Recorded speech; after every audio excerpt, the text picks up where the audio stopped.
Oui, et ça fait très plaisir à Chantal, à l'association. Voilà. Donc encore une fois, merci. L'association Anne à Rayon de Soleil donc, vous accueille aujourd'hui.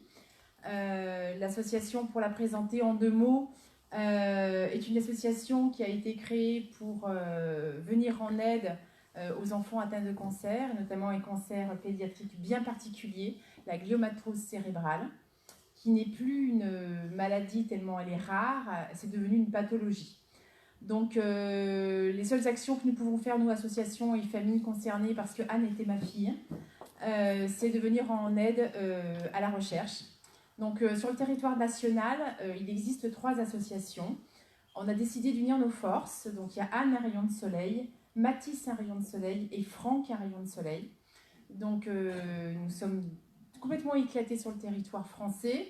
Et nous avons les mêmes supports, les mêmes flyers, les mêmes couleurs, le même combat et les mêmes actions, 3 actions vraiment différentes. Donc la recherche, venir en aide auprès des enfants et apporter une part à l'aidant et à ceux qui restent. Et c'est plus la particularité de l'association Anne, parce que voilà, on a tous des sensibilités, chacun et chacune. Et donc, des 3 associations, je suis celle qui axe plus là-dessus. Merci Chantal. Et bravo. Et une autre conférence qui apporte du soutien, du réconfort, parce qu'effectivement, on pense à ceux qui restent. Et vous faites ça bénévolement et c'est pour l'association. Et on fait ça bénévolement. Enfin, Chantal fait ça bénévolement. Et toi aussi. Oui, bah oui, forcément, en étant présidente de l'association. Oui, mais quand même. Mais donc aider les enfants bénévolement. Et cette année, donc c'est une année un peu particulière parce que Montfrin est ville phare du Téléthon pour le département du Gard, habitant Montfrin. Et l'association étant domiciliée à Montfrin, on a décidé de faire une action forte, parce qu'il faut savoir que la municipalité nous met gratuitement à disposition cette jolie salle, avec tous les équipements. Donc 5 € de votre participation sera reversé. Donc tout à l'heure à l'entracte, je pourrai vous dire le montant, et peut-être qu'un représentant du Téléthon viendra chercher directement son chèque, on pourra tous leur remettre en même temps. Voilà. Bravo.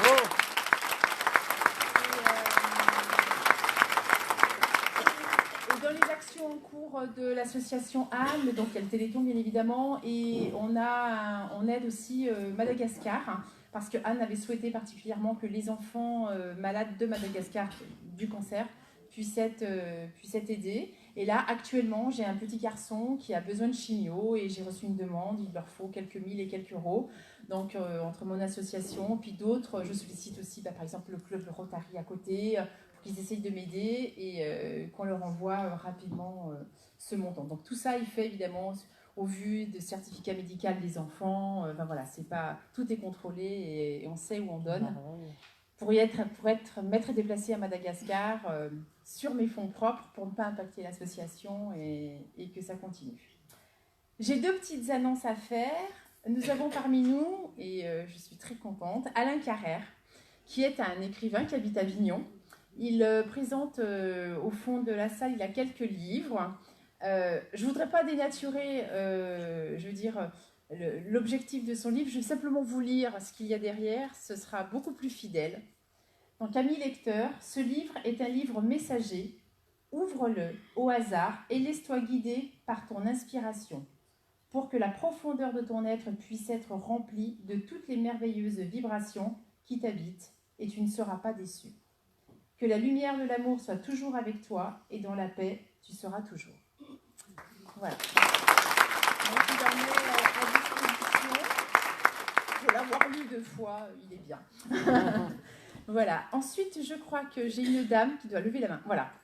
Il y a une dame qui habite Nîmes. Elle est venue, mais elle n'a personne pour repartir. Donc, si quelqu'un de... Voilà. J'ai fait le lien. D'accord. Super. Je vous remercie pour elle. Et avant de commencer, avant que Chantal commence, j'aimerais vous diffuser, ça dure 3 minutes, une petite vidéo. Donc, je vous parlais des 3 associations nationales, mais je suis aussi intégrée activement dans un groupe international. Et nous sommes vraiment que les seules associations à organiser ça. On fait des conférences internationales avec tous les chercheurs du monde. Donc au niveau de l'Europe, les 3 associations françaises plus une association espagnole, on a la chance d'avoir pu mettre en place un réseau de recherche qui se trouve à Barcelone et à Londres. Et tous les 2 ans, parce que ça coûte une fortune, tous les 2 ans, on organise un colloque organisé entièrement par les familles et on réunit les chercheurs au niveau mondial. Et ils travaillent spécialement sur la glumatose cérébrale. Donc ils travaillent pendant 3 jours, ils font des échanges de travaux. Nous, les parents, on est là, on est présents. Et ensuite, ils nous font une restitution. Donc il y a 4 ans, ça s'est passé à Paris. L'année dernière, ça s'est passé à Washington et donc j'y étais. L'année prochaine, donc ce sera à Barcelone. Et il y a une vidéo qui a été faite et financée par l'association, des associations. Donc je voudrais simplement que vous, pendant 3 minutes, vous soyez baignés un peu dans ce qu'on vit et ce qu'on fait.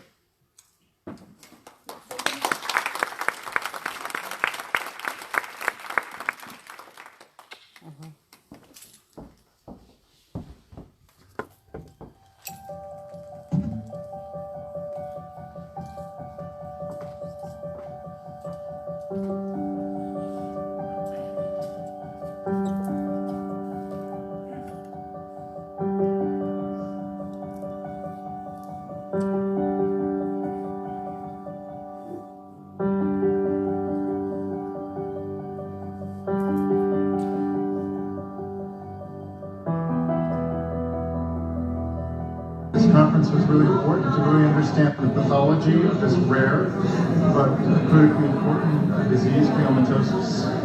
Y el gran orgullo y satisfacción de ver que la investigación está avanzando, que hay un montón de médicos y de investigadores que están empujando todo esto, que están poniendo todos sus esfuerzos.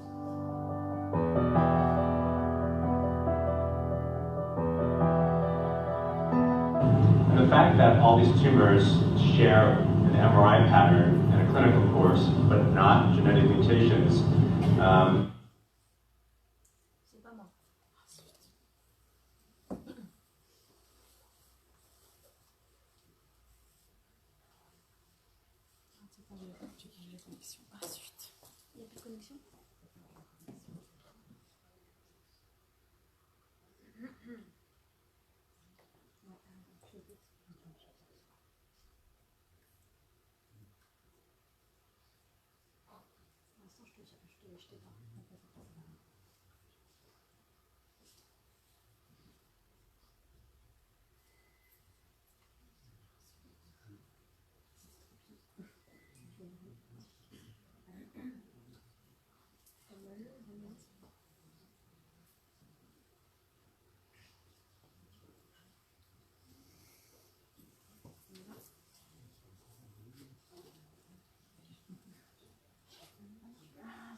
c'est le B78. Ah non, c'est bon, c'est pas ça.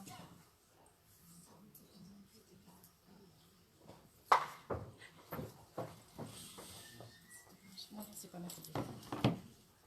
C'est pas pourquoi je...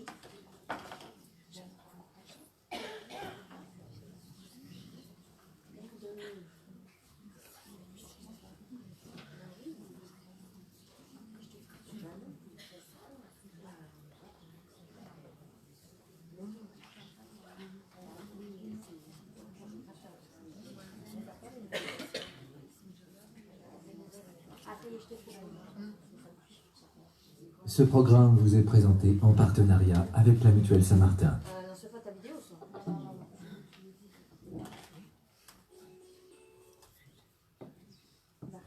C'est celle-ci?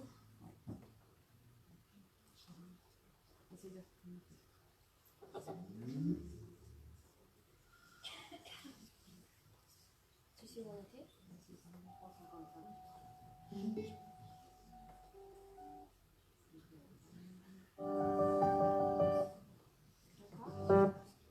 This was really important to really understand the pathology of this rare but critically important disease, gliomatosis.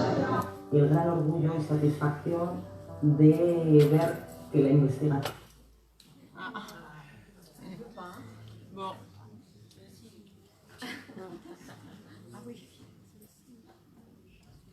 Bon. de ver que la investigación Peut-être qu'il faut le temps qu'elle se charge. Rare but critically important disease, gliomatosis. y el gran orgullo y satisfacción de ver que la investigación está avanzando, que hay un montón de médicos y de investigadores que están empujando todo esto, que están poniendo todos sus esfuerzos.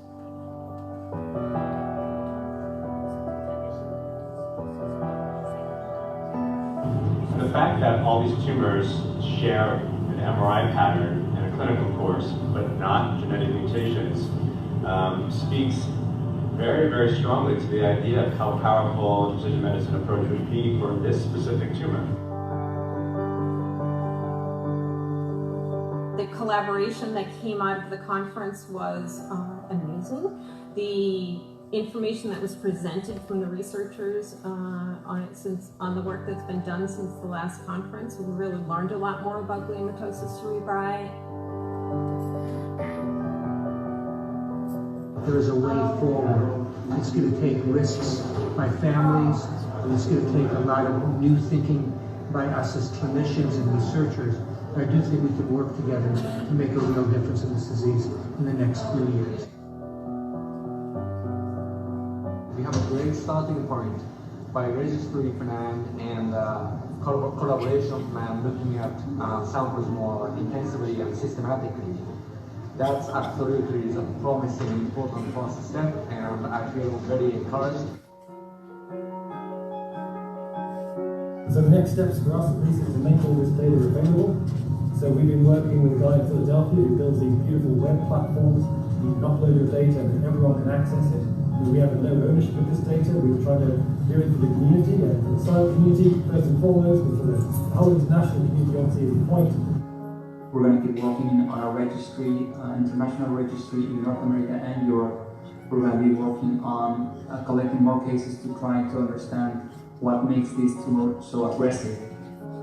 We see gliomatosis cerebri as not a disease, but more as a process, as a direction that a tumor has taken in order to achieve its end. Concernant cette conférence, elle apporte pour la maladie beaucoup d'espoir et montre que de nombreux médecins et chercheurs se mobilisent pour pouvoir avancer et trouver un jour un remède à cette maladie. Tous ensemble, famille, médecins, chercheurs et vous donateurs, pouvons faire avancer le progrès. Et il avance, parce que la fatalité ou l'abandon n'ont pas sa place dans notre action.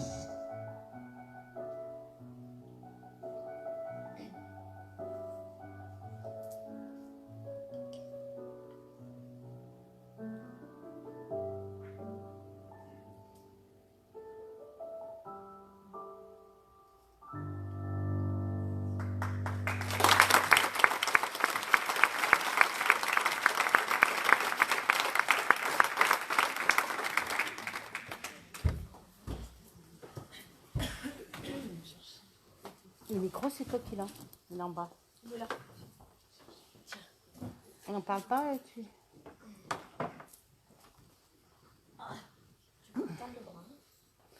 Un grand bravo pour l'association de Anne. On demande prospérité et puis que c'est une grande continuation parce que c'est vrai que le cancer, malheureusement, c'est un fléau. Il y en a de plus en plus. Et croyez-moi, je suis bien placée pour le voir tous les jours, que ce soit enfants, parents ou autres. C'est très difficile. Donc, quand vous avez des enfants comme ça qui partent tous les jours comme ça de maladies comme le cancer, il faut pouvoir aider. Donc, pour moi, c'est un très grand honneur d'aider l'association Anne, un rayon de soleil, aujourd'hui. Et j'espère qu'il y aura beaucoup de personnes qui pourront l'aider grâce à vous tous aussi. Merci, un grand merci d'être venus aujourd'hui, si nombreux, pour cette association. Et un grand applaudissement pour Anne, pour le combat qu'elle mène tous les jours. Bravo Anne!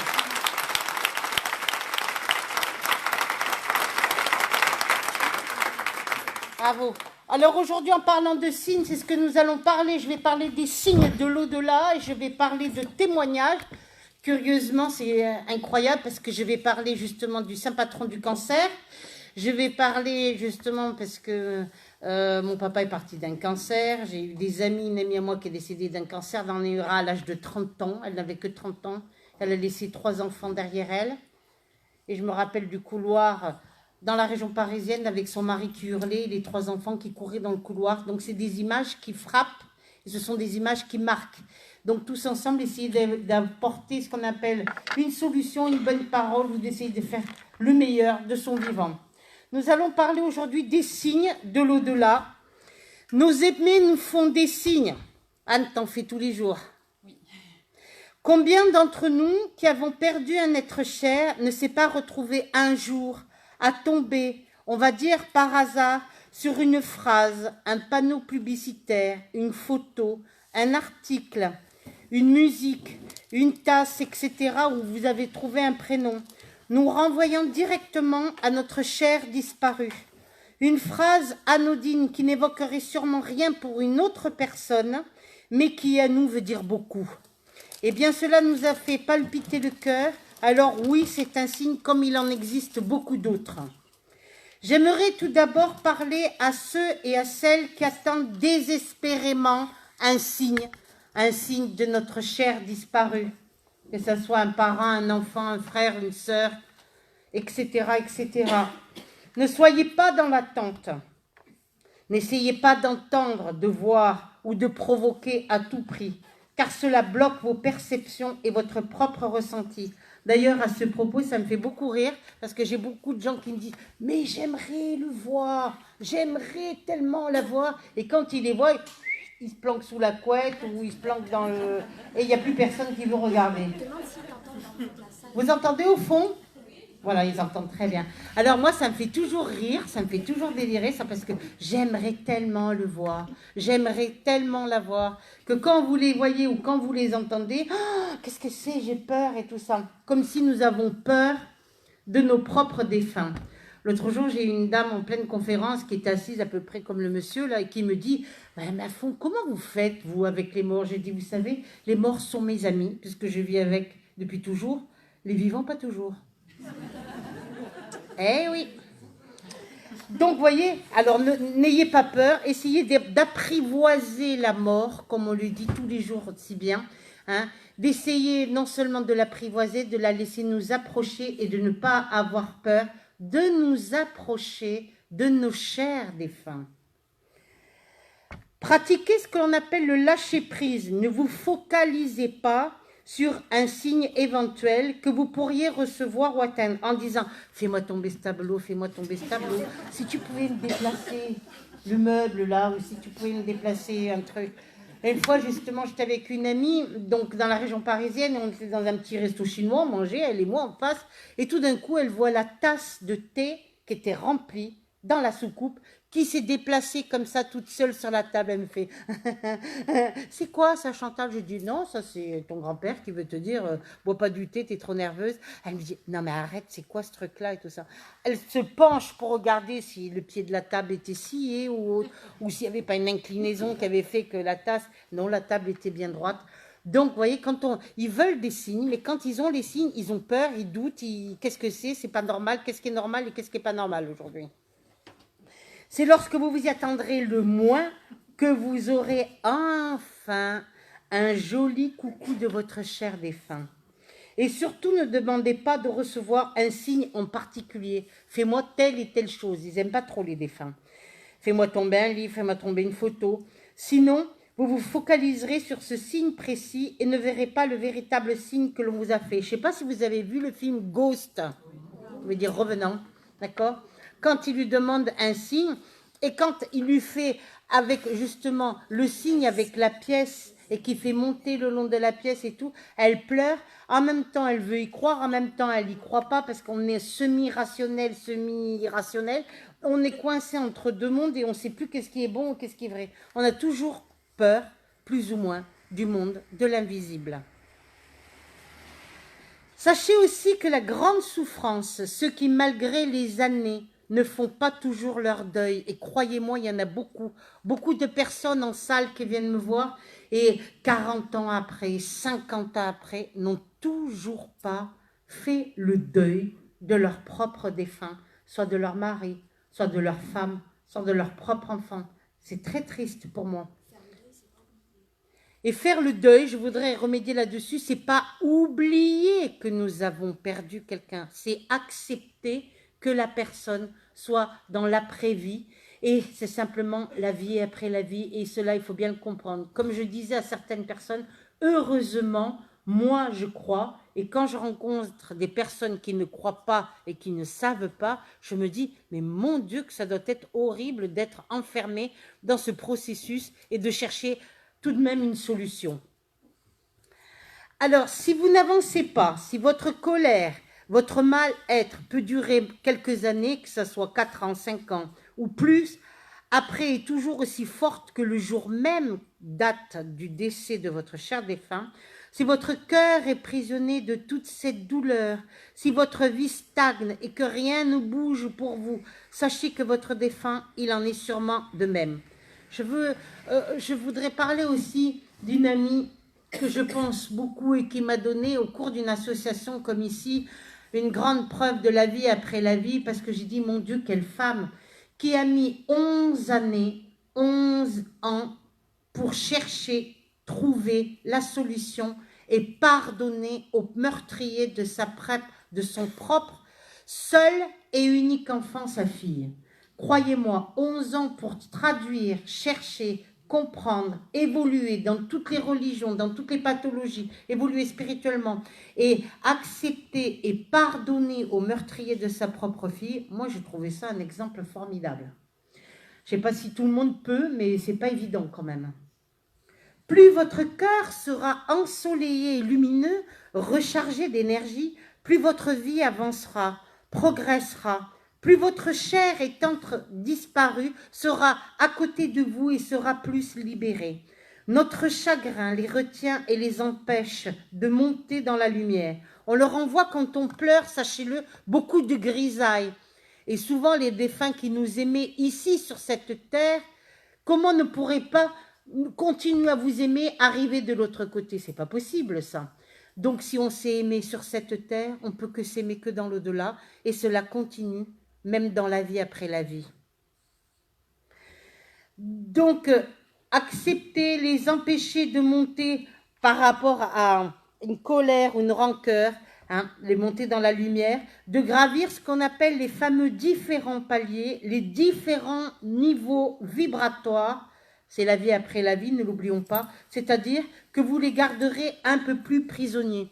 Je me rappelle à 2 mamans qui étaient venues me voir et les 2 mamans avaient perdu leurs enfants de 17 et 18 ans sur un scooter, accident de scooter, et les 2 enfants sont décédés. Dans les 2 mamans, il y en avait une qui avait accepté que sa fille était partie à 17 ans, c'est malheureux. Donc, la petite fille, je pense qu'elle est montée tout de suite, et l'autre maman n'acceptait pas, était en colère, et puis elle n'arrêtait pas, elle voulait comprendre, c'était difficile pour elle, et tout ça, c'était très douloureux pour elle, et tout ça. Et je lui disais, mais madame, votre fille, vous la retenez et elle a du mal à monter. Il faut absolument que vous travaillez sur vous pour qu'elle puisse enfin monter et aller vers la lumière. C'est le but, ne l'oublions pas. C'est la vie après la vie. 1er plan, 2e plan, 3e plan, 4e plan. D'accord? Avec les bonnes choses. Donc, essayez de les garder un peu de vous ou essayez de les emprisonner n'est pas la solution. L'important, c'est qu'ils montent, ne l'oublions pas, et qu'ils aillent tout droit dans la lumière. Ne culpabilisez jamais de reprendre goût à la vie, de sortir, de danser, de chanter, de créer, peu importe le domaine, d'être tout simplement vous-même et d'aspirer de nouveau à l'épanouissement et de mordre la vie à pleines dents, car vous êtes votre unique allié et personne ne vivra votre vie à votre place, alors ne perdez pas de temps et alors envolez-vous. Faire son deuil est extrêmement important et vital, et je dirais c'est même personnel. Et même si la personne décédée nous manquera, c'est atroce, chaque jour de notre vie, le temps est notre meilleur ami. Et un jour, la douleur fera place à de beaux souvenirs et à de beaux souvenirs et plein d'émotions. Et de là-haut, votre proche disparu en sera émerveillé de bonheur. Voici donc une petite liste. Vous allumez la radio et vous entendez une chanson et vous dites « Waouh, c'était la chanson qu'on écoutait, c'était notre chanson qui vous parle. » Vous rappelle l'être aimé, vous donne beaucoup d'émotions. Vous retrouvez une photo de lui ou d'elle perdue et retrouvez bien longtemps après et tout d'un coup vous vous rappelez de tous les souvenirs que vous avez eus.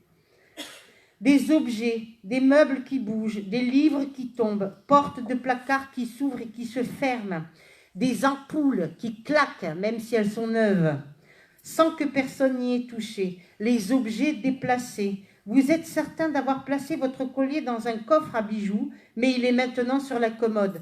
Je pense à une amie que j'aimais beaucoup, Yvonne, et qui est partie de l'autre côté, qui avait 92 ans, qui était une femme extraordinaire que j'adorais, qui était vraiment formidable. Elle faisait du ski jusqu'à l'âge de 80 ans, montée sur ses skis et tout. Moi, je disais, mais elle est extraordinaire, cette femme. Et qui est partie d'un cancer aussi, et qui me disait, ma Chantal, quand je serai de l'autre côté, je t'aiderai. D'accord ? Et elle me disait toujours, elle me disait, accompagne-moi, prie pour moi, fais quelque chose. Donc, je l'accompagnais, comme on dit, virtuellement, jusqu'au bout, quoi, dans la prière, etc. Et je te ferai un signe. Et un jour, elle me raconte qu'elle avait une bague qu'elle tenait beaucoup, avec plein d'émeraudes et des petits diamants, parce que c'était sa bague préférée. Et un jour, elle disait qu'elle avait posé sur une table et elle n'a jamais retrouvé. Je lui dis, à un moment donné, je la regarde, je lui dis, Yvonne, vous allez retrouver votre bague avec vos émeraudes, ne vous inquiétez pas, il n'y a personne qui l'a volée, mais elle n'est pas loin et vous allez avoir une sacrée surprise. Effectivement, elle met du linge à laver et à sa grande surprise, étonnement, quand elle sort le linge de la machine à laver et qu'elle sort tout le linge, au fond, dans la cuve de la machine à laver, il y avait sa bague d'émeraude avec ses petits diamants qui étaient toutes nettoyées, toutes propres. Et là, elle me dit, je te jure, Chantal, tu me crois? Est-ce que tu me crois? Je ne l'ai jamais mise. Je ne l'ai pas mise dans des vêtements puisque je l'avais mise sur une table. Je ne l'ai même pas mis dans la poche d'un pantalon ou autre. Je n'ai jamais rien compris. Pourquoi j'ai trouvé cette bague? Je l'ai retrouvée à peu près 6 mois après quand même. Et dans la machine à laver de surcroît et au fond du linge. C'est quand même des choses. Ils nous font beaucoup de farces là-haut. Hein. Donc... perdu la croix de ton chapelet, elle était atterrie dans la commode, tu t'en souviens? Ah oui, une fois j'avais perdu la croix de mon chapelet quand j'ai tué mon chapelet et que je fais le chapelet à la Sainte Vierge et je l'ai retrouvé. Alors je cherchais ma croix partout, j'ai quand même un chapelet sans croix, c'est pas possible ça. Tout d'un coup j'ouvre le tiroir de la commode et posé délicatement sur mon pull, je vois la croix de mon chapelet. J'ai repris ma croix, je l'ai embrassée, puis j'ai regardé le ciel et je dis merci là-haut. Je dis quand même, un chapelet sans croix, ça pouvait pas le faire. Donc on peut avoir beaucoup de surprises comme ça. Vous ressentez, vous êtes couché, vous êtes dans votre chambre et vous ressentez une douce caresse sur votre visage ou alors un air chaud ou froid extraordinaire qui peut vous caresser ou sur le visage. Des fois, on peut ressentir aussi les cheveux qui bougent. Moi, souvent, quand ils me grattent la tête sur le côté droit, je leur dis, vous pouvez pas me faire le côté gauche aussi, parce que ça serait bien un peu, ça équilibre. D'accord ? J'aime bien avoir de l'humour avec eux aussi, parce que là-haut, ça continue, hein, on est d'accord ? Donc, on peut demander et avoir des choses. Cet été, j'ai perdu mon neveu, mon petit-neveu, extraordinaire lui aussi, qui est décédé le 8/8/2018 à 18 ans. Donc, vous voyez, des dates comme ça qui marquent. Et c'est vrai que j'étais en pèlerinage, j'étais en Italie, et tout d'un coup, je priais devant la Sainte Vierge et tout ça, puis je priais, et je n'étais pas du tout au courant, parce que j'étais à l'étranger, et puis j'étais en Italie, et tout d'un coup, j'ai senti, à un moment donné, je priais la Sainte Vierge, et j'ai ressenti un courant, sous à peu près 40 degrés de chaleur, on est d'accord, glacé, d'une forme plus ou moins carrée, qui m'a traversé de part en part, et qui est revenu une première fois et une deuxième fois. Là, j'ai dit, waouh, il se passe quelque chose, il y a quelqu'un qui est parti. Donc, même pour les siens, il n'y a pas d'heure, il n'y a pas de moment. Le soir même, je savais que mon neveu était parti. Et j'étais après manger un petit bout de pizza à une terrasse d'un café, et tout d'un coup, j'ai un moineau qui vient, qui se met sur ma droite. Donc, je mange un bout, et puis je lui donne un bout. Normalement, vous faites un geste, le moineau, il s'envole, hein, d'accord? Et le moineau, par 3 fois, il est venu manger dans mes mains, et par 3 fois, il s'est envolé et il est revenu. Et à un moment donné, j'ai bien regardé ce moineau, j'ai dit, la manifestation que j'ai eue glacée, le moineau qui vient me voir, là, il se passe vraiment quelque chose. Et quand j'ai vu un bébé moineau, j'ai dit, apparemment, c'est quelqu'un de jeune qui vient de partir. Effectivement, c'était vraiment quelqu'un de jeune qui venait de partir, puisque 1 heure après au téléphone, j'avais la nouvelle. D'accord? Voilà, regardez le moineau. Il est là. Vous voyez, j'étais en train de manger la pizza, et puis le moineau, il était là, il était à côté de moi. Explique que les défunts, ils viennent à travers. Alors, les défunts, ils peuvent venir à travers des oiseaux, ils peuvent venir à travers... Ce sont ce qu'on appelle des signes. Mais est-ce qu'on peut être tout le temps ouvert à ces signes? Pas toujours. Mais même quand ça vous arrive, le moment où vous n'y attendez pas, il faut comprendre, et c'est ça qui est le moins évident. D'accord? Ça, regardez, j'avais prié le curé d'Ars, j'avais demandé, et puis il y avait le petit moineau qui était dessus. C'est quand il y avait... quand il y avait un oiseau qui était mort et que tu l'as pris et que tu as prié pour lui et on a été à Ars tout de suite après, tu as demandé... Là, j'avais un oiseau qui était tombé. C'est vrai que j'adore les oiseaux, je leur donne des graines tout le temps chez moi, tout ça. Et il y avait un oiseau qui était tombé par terre. Alors j'ai dit, mon Dieu, mais qu'est-ce qu'il a? Alors je le prends comme ça délicatement dans les mains, je le regarde et tout ça. Et puis je dis, mon Dieu, puis tout d'un coup, la première des choses, je demande à Saint François d'Assise. J'ai dit, toi qui es le saint patron des animaux et des oiseaux, fais quelque chose, regarde cet animal et tout ça. Il était mort, donc j'ai dit, je vais l'enterrer. Et puis après, je vais prier le curé d'Ars. Et puis tout d'un coup, je rentre dans une église et regardez ce que je trouve. Et c'est la première statue, croyez-moi, de ma vie, avec le curé d'Ars, que je vois avec un moineau dans les mains. Croyez-moi, des églises, j'en ai vu, mais j'en ai jamais vu. Vous voyez, on a tout le temps, en permanence, des signes. Ce qu'il faut savoir, chez les moineaux, comme ça, chez les oiseaux, ce sont des signes de l'amour. Puisqu'ils annoncent, ils viennent porteurs de nouvelles, porteurs d'une nouvelle d'amour. Et ça, c'est très important. D'accord? Donc, vous voyez, ça, c'est pour des signes par rapport aux oiseaux. Alors, donc, vous pouvez avoir des colliers ou des choses qui disparaissent. Explique la couleur aussi des oiseaux, ça peut avoir la couleur des cheveux du défunt. Vous pouvez avoir aussi la couleur des oiseaux qui peut changer en fonction de ce que vous allez avoir. C'est pareil pour les papillons aussi, parce que le papillon, dans le langage spirituel, symbolise l'immortalité. D'accord? Donc, en fonction de la couleur du papillon, du couleur de l'oiseau, il faut vraiment rentrer dans le détail. J'arrive à savoir la couleur de cheveux de la personne. Parce que c'est par rapport à... Voilà. Donc, vous ressentez ce qu'on appelle une douce caresse, une sensation de douceur. Une fois, c'est vrai que j'étais très triste et ça faisait pas longtemps que mon papa était parti dans mes bras. J'ai ressenti quelqu'un qui m'enlaçait, mais par derrière, et qui me serrait comme ça avec ses 2 bras puissants. J'avais envie de dire 2 bras, et qui me serrait contre lui. Waouh!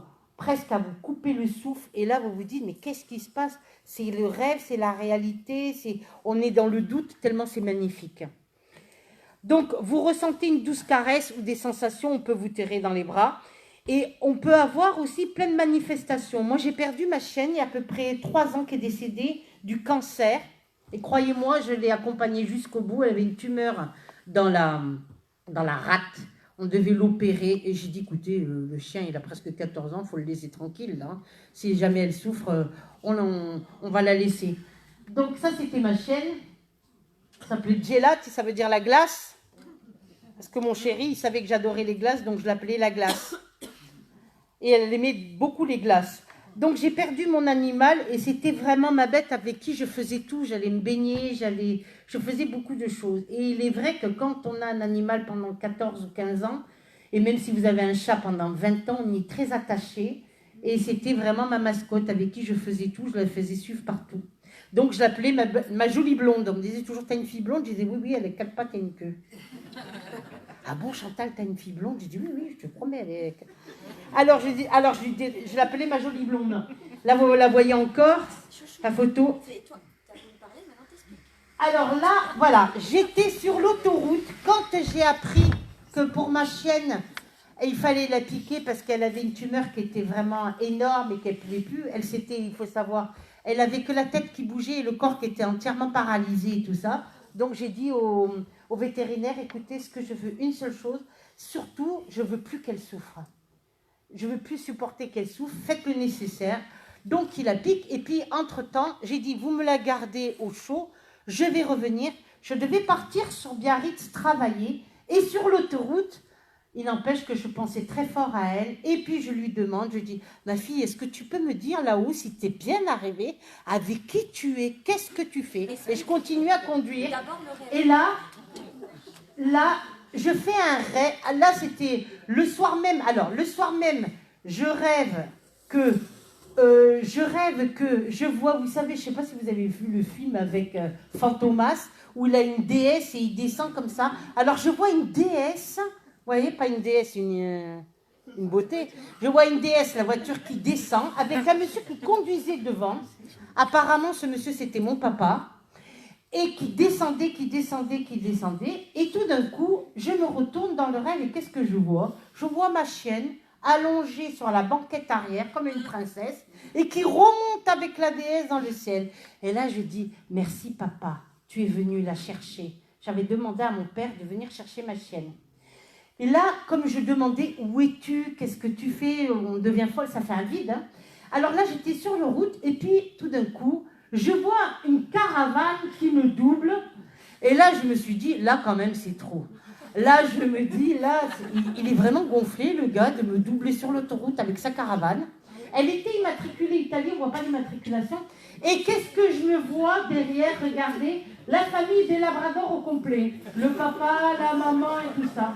Alors, qu'est-ce que je comprends? Je comprends qu'elle voulait dire, je suis avec mon papa, ma maman, mes frères et mes sœurs. Vous voyez, le message 5 sur 5 était bien reçu. Après, je vais chez le dermatologue. Quand je rentre, 3 jours après, je vais chez le dermatologue. Puis vous savez, quand vous êtes dans la salle d'attente chez le médecin, vous prenez le premier magazine qui vient. Je tombe, j'ouvre la page, le Labrador, le meilleur ami de la famille. Et je vois un Labrador blond. Et il faut savoir, ma chienne, elle est tout le temps dans le parc avec moi. Et elle se couchait tout le temps sur la pelouse. Alors, il y avait 2 solutions. Elle n'aimait pas le bitume. C'était la pelouse ou alors à la mer. Et le magazine, vous voyez, 30 millions d'amis. Cet été, on voit les animaux. On voit les animaux, les labradors avec un bâton. Et c'est vrai que quand je l'amenais à la mer, je lui jetais toujours un bâton. Et elle revenait, elle me le ramenait. Ou des fois, elle ne me le ramenait pas, elle partait avec. Et je disais, je courais derrière, quoi. Donc, on a des signes qui ne trompent pas. Un autre signe... Ça, c'est la pharmacie. Où j'étais à la pharmacie. Et tout d'un coup, qu'est-ce que je me vois? Regardez la photo. Hein, un labrador avec ce qu'on appelle un œil noir. Qu'est-ce qu'il y a dessus? Pirate. Et qu'est-ce qu'il y a dessus? Si on grossit, on agrandit. Et il a ce labrador, une cape comme Zorro. Et au milieu, il a ce qu'on appelle un A majuscule. Et ce A, donc d'Adventiste, c'est le A de Aurore. Donc ça voulait dire, t'inquiète pas maman, je suis là aussi pour Aurore. C'est magnifique. Donc des signes, on en a plein. Ça c'était, après quand je rentre dans un magasin de meubles, je cherchais une petite commode, je tombe, ce qu'on appelle sur la famille des Labradors. Et ça veut dire ensemble. Voilà. Tout je t'aime? Mais non, so good. Together. Ah bon, moi je suis pas anglaise, hein, d'accord? Together, ça veut dire ensemble. Ça veut dire, maman, ne t'inquiète pas, on est ensemble. Il y a une photo, mais je ne l'ai pas là. C'est une photo où je me suis promenée dans un supermarché, puis je voulais acheter une valise. Et tout d'un coup, qu'est-ce que je me vois? Je me vois une photo comme ça. Alors là, je suis stupéfaite. Je vois un labrador, des lunettes des Ray-Ban bleu ciel, exactement les mêmes, une paire de tongs à côté. Elle voulait me dire, maman, prends tes Ray-Ban, prends tes tongs, on s'en va à la mer. Mais j'ai tellement été tétanisée, j'ai pas eu la chance de prendre la photo. Après, ça c'était... Si tu peux te lever, on voit gélatine. Après, on est dans le ciel, et dans le ciel, là, si on regarde bien, il y a la truffe de l'animal au milieu. Tu montes? Oui, bah attends. là, en fait, là, on voit sa truffe. Là, il y a ses deux yeux et ses oreilles. Et les oreilles qui sont couchées. Donc, vous voyez, même dans le ciel, on peut avoir des signes. Tu peux la montrer si tu te lèves, tu peux la montrer. De loin, on le voit, à gauche, là. Attendez.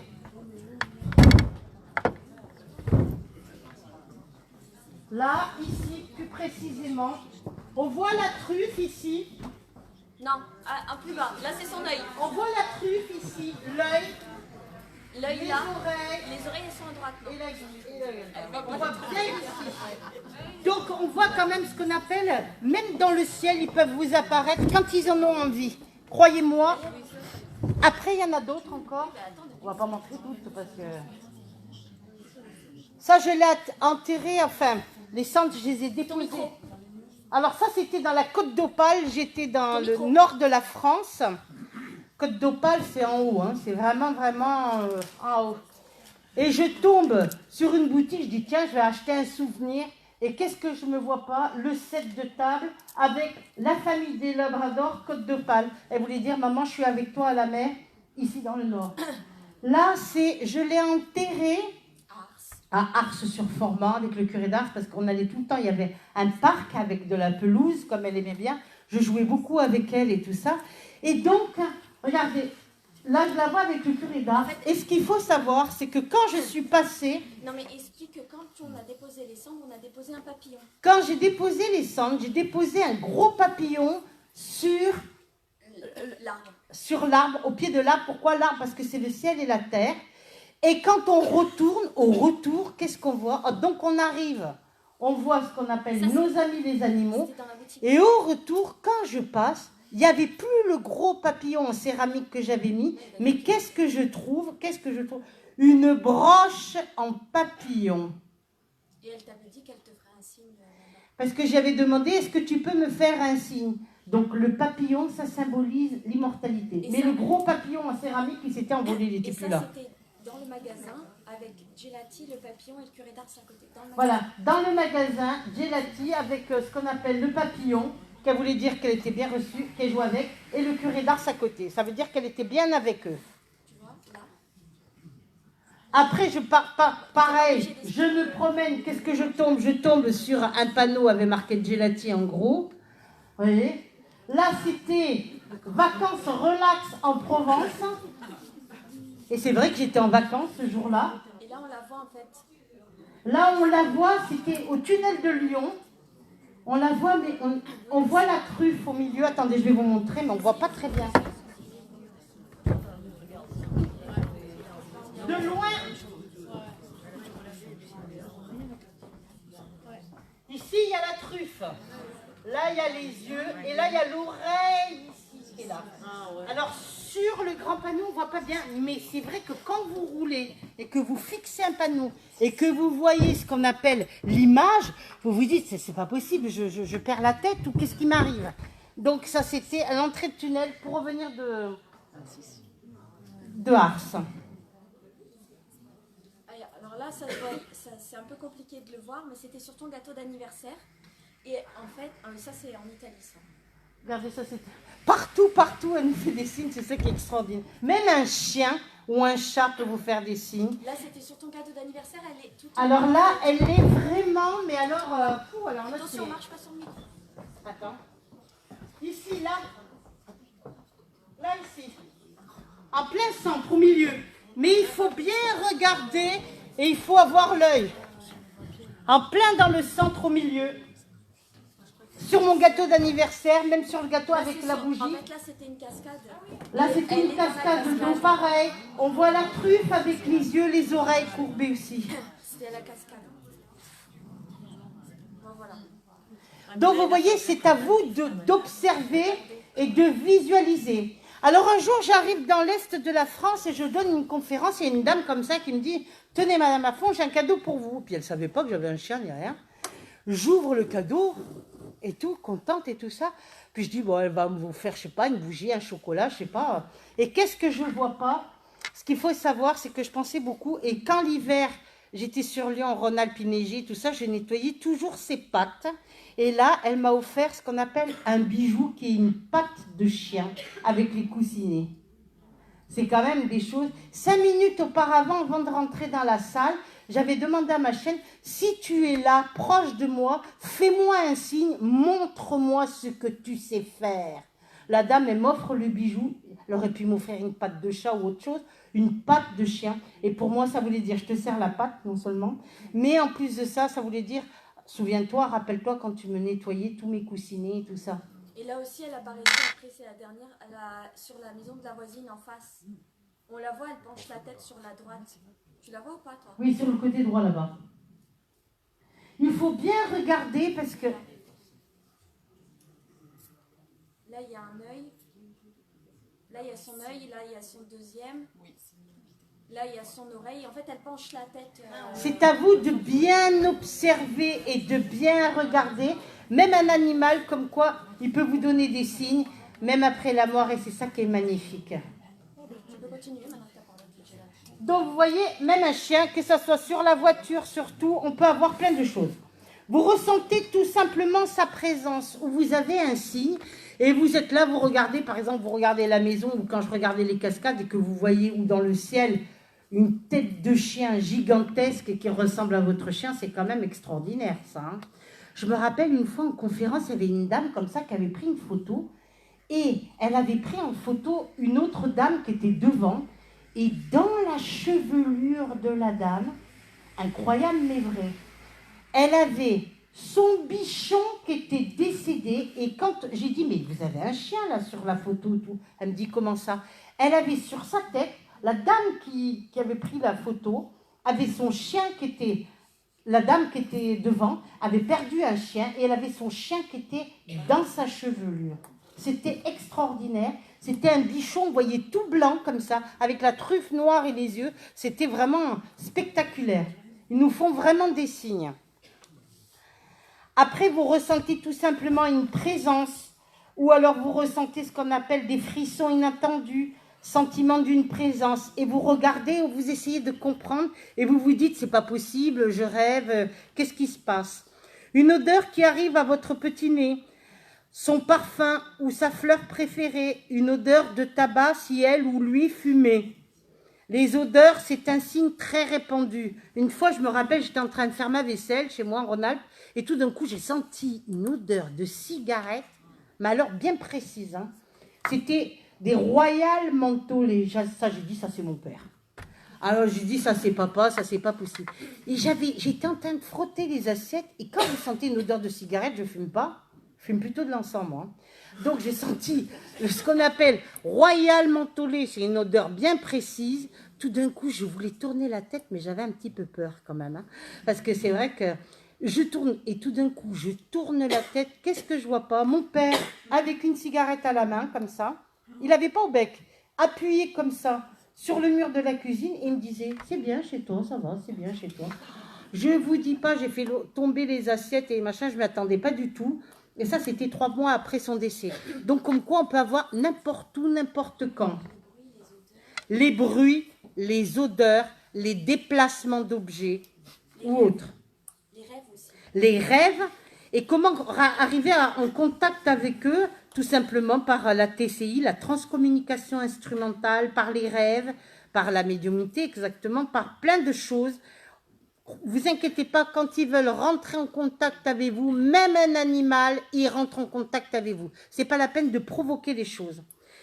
C'est un signe, les odeurs sont un signe très répandu. Nombre de personnes racontent avoir perçu le parfum de telle ou telle personne, ou une odeur de tabac, ou un parfum de fleurs, de roses, de violettes, etc.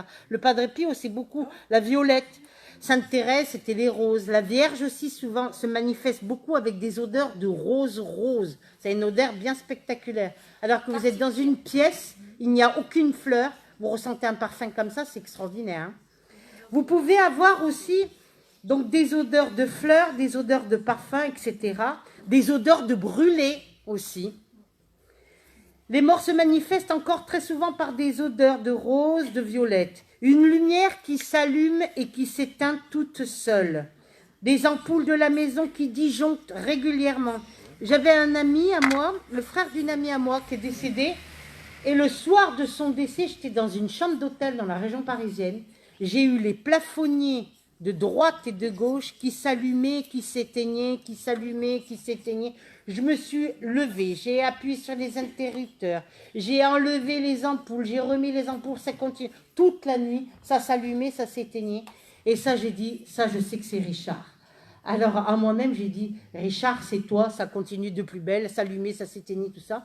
Il faut savoir qu'avec Richard, qui était le frère de ma meilleure amie, quand on faisait des repas, on se disait toujours, tu sais, le premier qui partira, puisqu'on se connaissait tous depuis des années, il fera un signe à l'autre, ok. Et lui, il me disait, moi, je te ferai un signe que je suis dans la lumière. Et au travers de la lumière, il voulait me dire qu'il était bien arrivé de l'autre côté. Donc des ampoules qui claquent, vous les remplacez, vous avez un budget ampoule, c'est terrible ça. Et elle reclaque derrière, et vous la remplacez, elle reclaque derrière. Et oui, c'est pas possible, il y a un problème, il y a un défaut de fabrication, ou il y a un défaut de disjoncteur ou autre. Et donc vous allez regarder les fusibles, vous allez regarder, tout va très très bien. Moi j'avais le plafonnier de ma voiture qui s'allumait, qui s'éteignait, et puis mon tableau de bord aussi. À chaque fois que mon tableau de bord s'éteignait, et il se rallumait derrière, 5 secondes après, j'apprenais la mort de quelqu'un. À chaque fois. C'est pour ça qu'elle a changé de voiture. C'est pour ça, après, j'ai dit, je vais changer de voiture parce que c'est pas terrible. Hein. Donc, un frigo, un placard, une porte qui s'ouvre ou qui se ferme toute seule. Alors, par rapport au frigo, je vais vous raconter une histoire qui est vraie. J'avais une amie qui était auxiliaire de vie, donc qui travaillait dans le médical et qui avait déménagé, qui me dit, bon, ben, elle était en rupture, en séparation. Elle déménage, elle trouve un super appartement, elle venait de divorcer et tout ça. Et elle me dit, oh, j'ai trouvé un super appart et tout, mais il y a un problème, c'est que le monsieur qui a fait cet appartement m'a laissé le frigidaire dans la cuisine, et puis moi, son frigidaire, j'en ai rien. Elle me dit, moi, j'ai un beau frigidaire américain, qui est tout neuf, il a à peine que 2 ans. Je vais enlever son frigidaire, je vais le mettre à la cave. Je lui dis, attention. Comment ça, attention? Attention ce que tu vas faire. Si la dame t'a laissé le frigidaire, c'est pas pour rien. Donc, elle descend, ni une ni deux, son copain descend le frigidaire à la cave, et le soir, tout le monde, elle place son frigidaire, elle avait terminé, il y avait encore des cartons et tout ça. Et le lendemain, au réveil, à 6h du matin, pour embaucher dans son travail, elle soulève, elle allume la lumière pour aller boire un café, et qu'est-ce qu'elle voit pas? Le frigidaire débranché en plein milieu de la cuisine. Première fois. Elle dit, bon, ben c'est mon copain, il n'a pas dû le brancher hier, ou il a dû rouler, il a dû descendre. Elle cherche plein de suggestions. Donc, elle prévient son ami. Son ami, il dit, non, non, je l'ai bien plaqué contre le mur, je l'avais branché, ton frigidaire, donc il devait être allumé et tout ça. Bon, sur ce, le gars, il rentre le soir, il rebranche le frigidaire, il le remet bien contre le mur, appuyé contre le mur, branché et tout en marche. Il dit, regarde, tout va très bien, tout ça, tu as vu, il est contre le mur et tout ça, oui, oui. Le lendemain, il se réveille une deuxième fois, le frigidaire était débranché et il était en milieu de la pièce. Là, ni une ni deux, ça a duré 2 ou 3 fois. Elle prend le téléphone, elle appelle sa propriétaire, elle lui dit, écoutez, madame, il y a un problème. Moi, vous savez, votre frigidaire, c'est vrai, il est beau, il est neuf et tout, mais c'est pas le mien, donc pour pas l'user, je l'ai mis à la cave et tout. Ah, mais ma petite dame, vous avez mis le frigidaire. C'est mon mari qui l'avait acheté. Mon mari est décédé il n'y a même pas 1 an et il ne doit pas être content parce qu'il disait toujours que quand il louerait cet appartement, peu importe la personne, il y aurait toujours les accessoires et le frigidaire qui seraient dans sa cuisine. Et elle, comme elle avait enlevé, vous imaginez un petit peu. Je voulais raconter cette histoire. Une autre personne aussi qui était dans le domaine médical et qui va garder une mamie. Alors elle arrive, bonsoir mamie. La mamie lui dit, voilà, vous avez 3 fauteuils ce soir pour passer la nuit. Vous pouvez dormir dans ce fauteuil, ce fauteuil, ce fauteuil. Elle, au hasard, elle choisit un fauteuil. Elle éteint la lumière, elle couche la mamie, elle lui a donné les gouttes et tout ça. Bonne nuit, tout le monde se couche. Elle se couche dans le fauteuil et tout d'un coup, elle est dans le fauteuil. Ça faisait même pas 5 minutes qu'elle commençait à s'endormir. Qu'est-ce qu'elle entend? En dessous du fauteuil, ça faisait comme ça. On lui grattait les fesses. Mais elle entendait vraiment le bruit qui récurrait. Alors elle se lève, elle allume la lumière, elle dit, il doit y avoir un chat, il doit faire ses griffes et tout. Elle regarde partout, il n'y a pas de chat, pas de chien, pas de souris, pas de rat, rien. Donc, bon, qu'est-ce qu'elle se dit? Je me recouche et j'éteins, c'est mon imagination, je dois être fatiguée, quelque chose. Elle réteint la lumière, à nouveau. Bon, elle se lève, elle prend un autre fauteuil, elle va se coucher dans la cuisine. Une cuisine qui est en formica et tout ça. Le lendemain, la mamie se réveille. Bonjour mamie, tout ça, vous avez passé une bonne nuit, moi impeccable. Et vous? Ah ben non, vous m'avez demandé de me coucher dans ce fauteuil, moi je me suis couchée dans ce fauteuil. La mamie met les deux mains sur la tête et dit, pas ce fauteuil-là, pas ce fauteuil-là. Pourquoi? Parce que ce fauteuil, c'était le fauteuil préféré de mon mari et il ne supportait pas que quelqu'un s'assoie à sa place. Vous voyez, quand les défunts, ils ne veulent pas, ils vous le font comprendre. À vous de comprendre. Les signes, on peut en avoir des tonnes. Vous avez alors une plume, un objet par terre. Vous trouvez un cœur. Vous allez trouver ce qu'on appelle une plume, une fleur, un papillon, un oiseau. À ce propos, quand j'avais perdu ma chienne, j'avais demandé à une amie, Maria, va promener ma chienne et je vais faire une tarte aux pommes. Et j'étais en train d'éplucher mes pommes pour faire la tarte aux pommes. Tout d'un coup, je regardais l'heure, je me dis, mais la Maria, je ne sais pas qu'est-ce qu'elle fait, elle n'est pas là, elle va rentrer ou quoi avec la chienne, ils ont dû faire un grand tour cette fois-ci. Et j'entends mon guide qui me dit, allume la télévision. Ce qu'il faut savoir, dans le nord de la France, j'ai rencontré une belle jeune fille, la grand-mère était venue me voir au cours d'une conférence, et sa petite fille s'appelait Laura, était en aplasie, et elle était entre la vie et la mort, elle devait être greffée du rein et du cœur. Ils n'arrivaient pas à trouver, malheureusement, et tout ça. Donc moi, j'essayais de tant bien que mal de prier, de demander plein de choses et tout pour cette petite. Et j'ai appris la mort de cette jeune fille puisqu'elle n'a pas été transplantée en temps et en heure et tout ça. Donc j'allume, je tombe sur un feuilleton où justement c'était un couple qui avait un accident de voiture et les deux donc devaient donner et avaient fait don d'organes et devaient donner leur cœur tous les deux. Et alors, dans un centre hospitalier, on voit deux personnes qui ne se connaissent pas, un homme et une femme, qui se font opérer et qui se font transplanter le cœur de ces fameuses personnes qui sont décédées de l'accident. Et moi, je regarde ce feuilleton bouleversé et tout ça, je dis, oh là là, j'en peux plus. Quand l'amie Maria elle rentre, je reprends la laisse de mon chien, je dis, je sors quelques minutes prendre l'air. Voilà, alors ce qui s'est passé, c'est que ces personnes se sont rencontrées, sont tombées amoureux, ont été retrouvées, la petite fille qui est restée du couple qui était décédé, et donc c'était un feuilleton qui était très bouleversant. Me voilà partie au parc, à l'endroit où j'allais tout le temps avec ma chienne, et tout d'un coup, dans un parc où ce sont que les animaux qui ont le droit d'aller, les humains, il n'y en a pas trop là-dedans, et des fois des petits-enfants de 3-4 ans, pas plus. Et tout d'un coup, je m'approche, et puis j'entends « Regarde ». Et moi, je regarde comme ça, puis je dis « Je ne comprends pas, qu'est-ce que vous dites là-haut ?»« Regarde », on me dit. Alors je regarde, et qu'est-ce que je trouve par terre, au pied d'un arbre, ce cœur. Il faut savoir que la jeune fille devait être transplantée du cœur et des reins.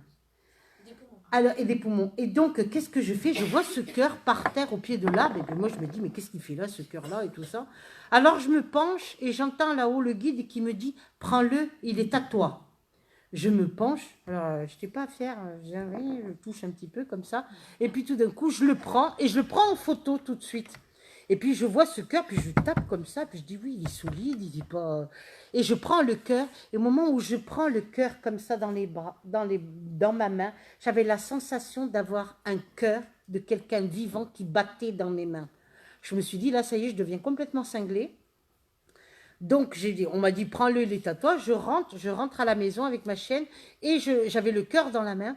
Avant de le rentrer à ma maison, je suis dehors, et puis je passe un peu du vinaigre pour le désinfecter et tout. Je dis, on ne sait jamais. Et puis, je le pose comme ça, sur la table de ma salle à manger, comme ça, en plein milieu. Et puis tout d'un coup, 15 jours après, j'ai eu un message comme quoi la maman de Laura voulait me rencontrer. Et croyez-moi, j'étais en Rhône-Alpes à cette époque. Hein, elle ne pouvait pas voyager ni rien, because des problèmes d'argent. Là, elle est passée me voir et je lui raconte cette histoire du cœur que j'ai eu. Et elle me dit comme ça, ma fille, vous adorez Chantal. Et elle me disait toujours, tu sais, cette femme, c'est une femme de cœur. Et quand tu la reverras, tu lui diras que moi, je l'aime et que je l'aimerai toujours et pour toujours et à jamais. Waouh! Alors, moi, les petites larmes, hein, comme on dit, les petites larmes, je vois ce cœur. Puis la maman, elle regarde le cœur. Je sais, j'aurais dû peut-être lui donner, mais j'ai entendu là-haut, non, tu ne lui donnes pas, c'est ton cœur à toi. Waouh! Donc, je l'ai laissé et je l'ai gardé. Et je voulais vous le montrer parce que c'est vraiment un témoignage, quelque chose d'extraordinaire. Je ne sais pas si vous allez dans la campagne ou quoi, mais trouver un cœur comme ça en céramique au pied d'un arbre, ça ne pousse pas comme un champignon. On est d'accord? D'ailleurs, c'est grâce à elle que tu as changé d'avis sur le don d'organes. D'ailleurs, c'est grâce à cette jeune fille que j'ai changé d'avis sur le fameux don d'organes, parce que au début, c'est vrai que j'étais pas pour, mais il est vrai que grâce à cette petite jeune fille qui était magnifique, Laura, et de laquelle je rends un grand témoignage, parce que je prie encore beaucoup pour elle, elle est toujours dans mon cœur et je crois qu'elle y restera pour toujours et à jamais, comme elle avait dit à sa maman. Et grâce à elle, tu as changé d'avis. Et grâce à elle, ce qu'il faut savoir, hein, j'ai beaucoup changé d'avis sur beaucoup de choses. Quand tu trouves un cœur, ça signifie quoi? Le cœur, c'est l'amour avant tout. Hein. Et le cœur, c'est quoi avant tout?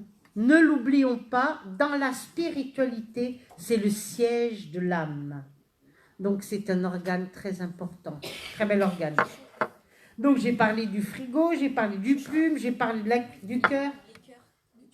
Et alors après, à cette époque-là, quand j'ai trouvé ce fameux cœur, je n'ai eu que des signes de cœur. Dans le café, un cœur, par terre, des cœurs, des donuts en forme de cœur, des œufs mimosa qui se mettaient en forme de cœur, des patates en forme de cœur, j'ai eu. Alors ça, c'était un melon que je coupe en deux, et qu'est-ce que je vois pas au milieu? Est-ce que vous avez déjà coupé un melon espagnol jaune, normalement, en forme de cœur? Regardez là, quand je regardais l'ombrage au rideau, je dis, qu'est-ce que c'est qu'il y a par terre? Je regarde par terre l'ombre, alors qu'il y a un rideau qui est tout blanc et qui... Un rideau, c'est un sac à main. Voilà, c'est en forme de cœur. Là, c'était le 14 juillet, j'ai eu un cœur en feu, le feu d'artifice, le cœur. Là, c'était un cœur dans le ciel, un cœur dans mon yaourt, un cœur, vous voyez, encore dans le ciel au volant de ma voiture. Un cœur, ça c'était une cacahuète. Une cacahuète. Ça, c'est un tronc d'arbre, si vous tournez bien sur le côté, qui est en forme de cœur. Donc, c'était la série Cœur et sympathie. Cœur et chocolat.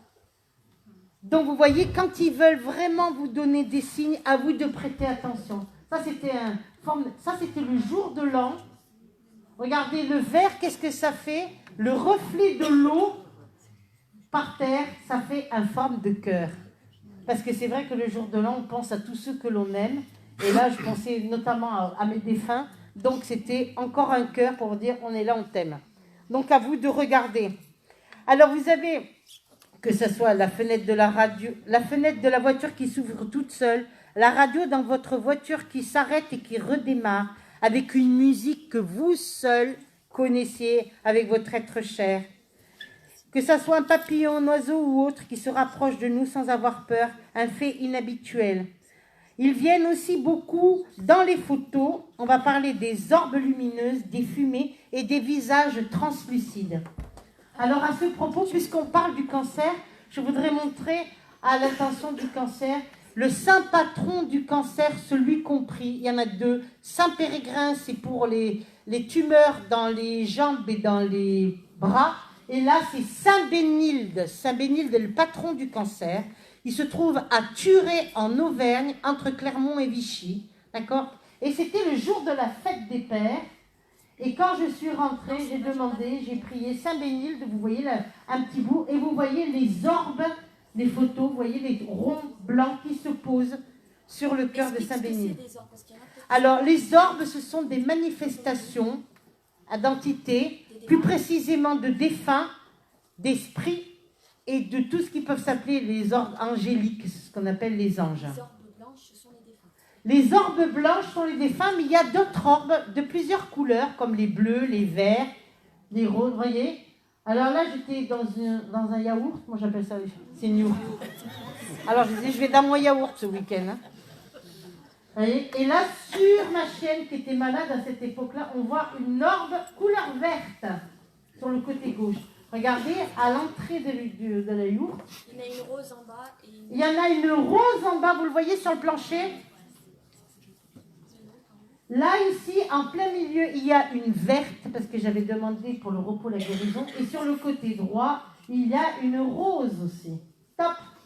Quand on regarde bien, quand on regarde l'intérieur des orbes, c'est comme un kaléidoscope.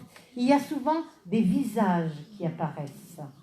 Et donc là, c'était un endroit où on se ressourçait qui est extraordinaire. Est-ce que c'est une robe verte et une robe rose? Alors, le vert, c'est tout ce qui est la guérison, tout ça. Et le rose, c'est le céleste. C'est pour ça qu'aujourd'hui, je me suis habillée en rose. Non seulement pour les enfants, pour faire honneur aux enfants, aux tout petits. Et par rapport au céleste, parce que le rose, c'est la douceur, c'est la tendresse. C'est l'émotionnel. Là, vous voyez, je suis avec ma maman. C'était le jour de mon anniversaire. J'étais habillée en rose aussi. Et j'ai une orbe bleue turquoise. Alors, les orbes bleus turquoises, ce sont ce qu'on appelle une légion d'anges bleus. On les appelle les anges bleus. Plus précisément, les Meshel Sedek. C'est une légion angélique qui est dédiée en l'honneur de la Vierge Marie. Et je revenais de Lourdes. Vous voyez? Une autre, là. Là, il y en a... Là, je suis à Notre-Dame de Laguet, au pied, une orbe. Là, je parlais avec le Padre Pio. Et quand je demande au Padre Pio, et quand on regarde plus précisément l'orbe en entier, il y a ce qu'on appelle dans l'orbe la tête du Padre Pio qui est placée dans la statue au pied du Padre Pio. Donc, vous voyez, quand ils veulent venir, ils viennent vous voir. Il y a, Encore il y a la mère d'Antoine qui a une vidéo avec toutes les orbes qui volaient autour d'elle. Voilà, il y a une association, Antoine, c'est une maman qui a perdu son fils vers Gap et qui a eu ce qu'on appelle beaucoup de manifestations. Elle prenait des vidéos quand elle a perdu son fils et on voit les orbes qui sortent du mur et qui traversent l'autre mur et vice-versa. Et elle me disait, Chantal, c'est quoi? J'ai dit tout simplement, c'est pour te dire qu'il est bien présent et qu'il est avec vous. Tu voulais les esprits, c'est ça? Oui. Les fins? Alors, t'as celle-là. Alors ça, c'était au cours d'une croisière et j'avais demandé, je regardais le canapé qui était en face et je me suis dit, il n'y a personne assis sur ce canapé alors que c'était plein de monde. Mais non, effectivement, il y avait, regardez les coussins. Regardez le coussin en bas. En fait, il y avait ce qu'on appelle un couple qui était assis dans le fauteuil. Moi, pour moi, personnellement, je les voyais, mais les gens ne le voyaient pas. Et ils ont laissé vraiment... Regardez la trace sur le canapé, c'est spectaculaire. Alors, il y avait plein de gens, et je me disais, c'est bizarre, pourquoi les gens ne vont pas s'asseoir sur ce canapé-là? Ben, c'est normal, c'est habité. Alors là, c'est Gérard qu'on voit... c'est un monsieur qui est... Alors ça, c'est le mari d'une amie à moi, Gérard, une dame que j'aime beaucoup dans la région de Toulouse, et qui me dit toujours, ah, mon mari, maintenant, il me fait plus des signes, ça fait plus de 20 ans, maintenant, il y a prescription. J'ai dit, non, il peut te faire des signes, mais plus les mêmes signes que tu avais au début, c'est tout à fait normal. Et là, on voit en fait sa tête, parce que c'est quelqu'un qui était chauve. Et là, on voit la tête de son mari qui apparaît là où il y a les trois grâces, là, c'est pas les trois, juste au-dessus, là, voilà. Là, on voit en fait, c'est son visage, mais je ne peux pas montrer sa photo. Voilà, on peut pas montrer sa photo, c'est dommage. Après, montre d'autres photos. Alors ça, c'est quoi? C'est la petite, tu te rappelles pas, c'est la petite, c'est la maman qui t'a montré la photo de sa fille, et il y a son cousin qui apparaît en bleu à côté. Ah voilà, c'est une maman qui me montre la photo de sa petite fille qui a 4 ou 5 ans. Et ce qu'il faut savoir, c'est que le cousin qui était très proche est décédé, je crois qu'il avait à peu près 5-6 ans.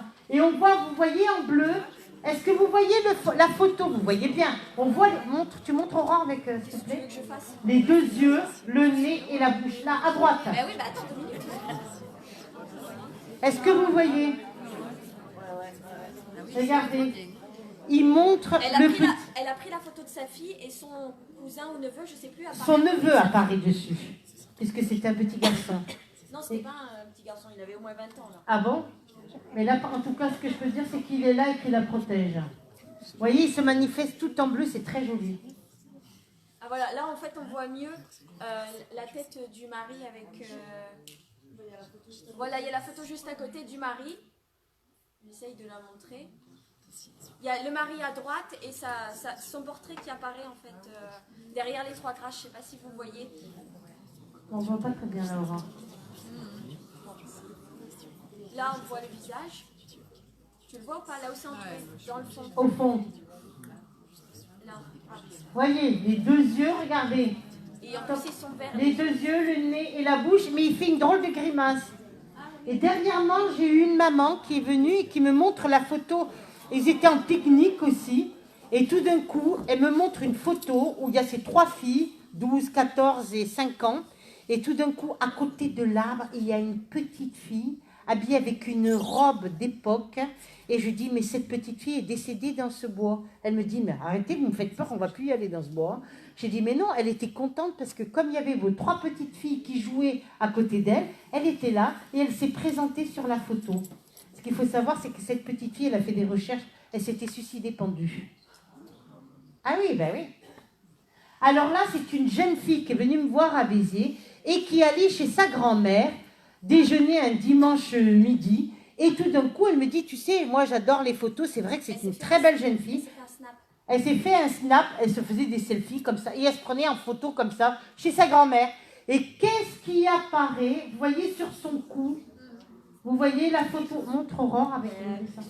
Il y a une couronne de fleurs, non là on voit plus là. Donc on a effacé son visage parce qu'elle ne voulait pas qu'on montre son visage. Mais c'est vrai qu'elle est très jolie. On voit sur son cou, regardez, les deux yeux fermés et la bouche. Donc je lui ai dit, ça c'est une entité, c'est quelqu'un qui est décédé il y a des années en arrière. Ce qu'il faut savoir, c'est que la jeune fille qui se présente sur le cou de la belle jeune fille, elle est décédée dans la maison. Donc l'entité est toujours dans la maison, elle va faire partir. Elle était décédée en 1938 à l'âge de 16 ans. Extraordinaire. Donc elle se montre, moi aussi je veux être sur la photo avec toi. Parce que comme l'autre c'est une belle jeune fille, elle veut apparaître sur la photo. Regardez. Attends, je cherche une autre. Vous voyez, sur le thorax, les deux yeux. Alors je dis, alors ça c'est pareil. Ça c'est un petit garçon qui apparaît. Ce qu'il faut savoir, c'est un Ronac. C'est une maman qui est venue me trouver. Elle a perdu son mari et son fils qui se sont tués en ULM en avion. D'accord ?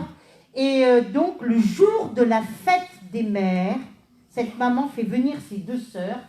D'accord ?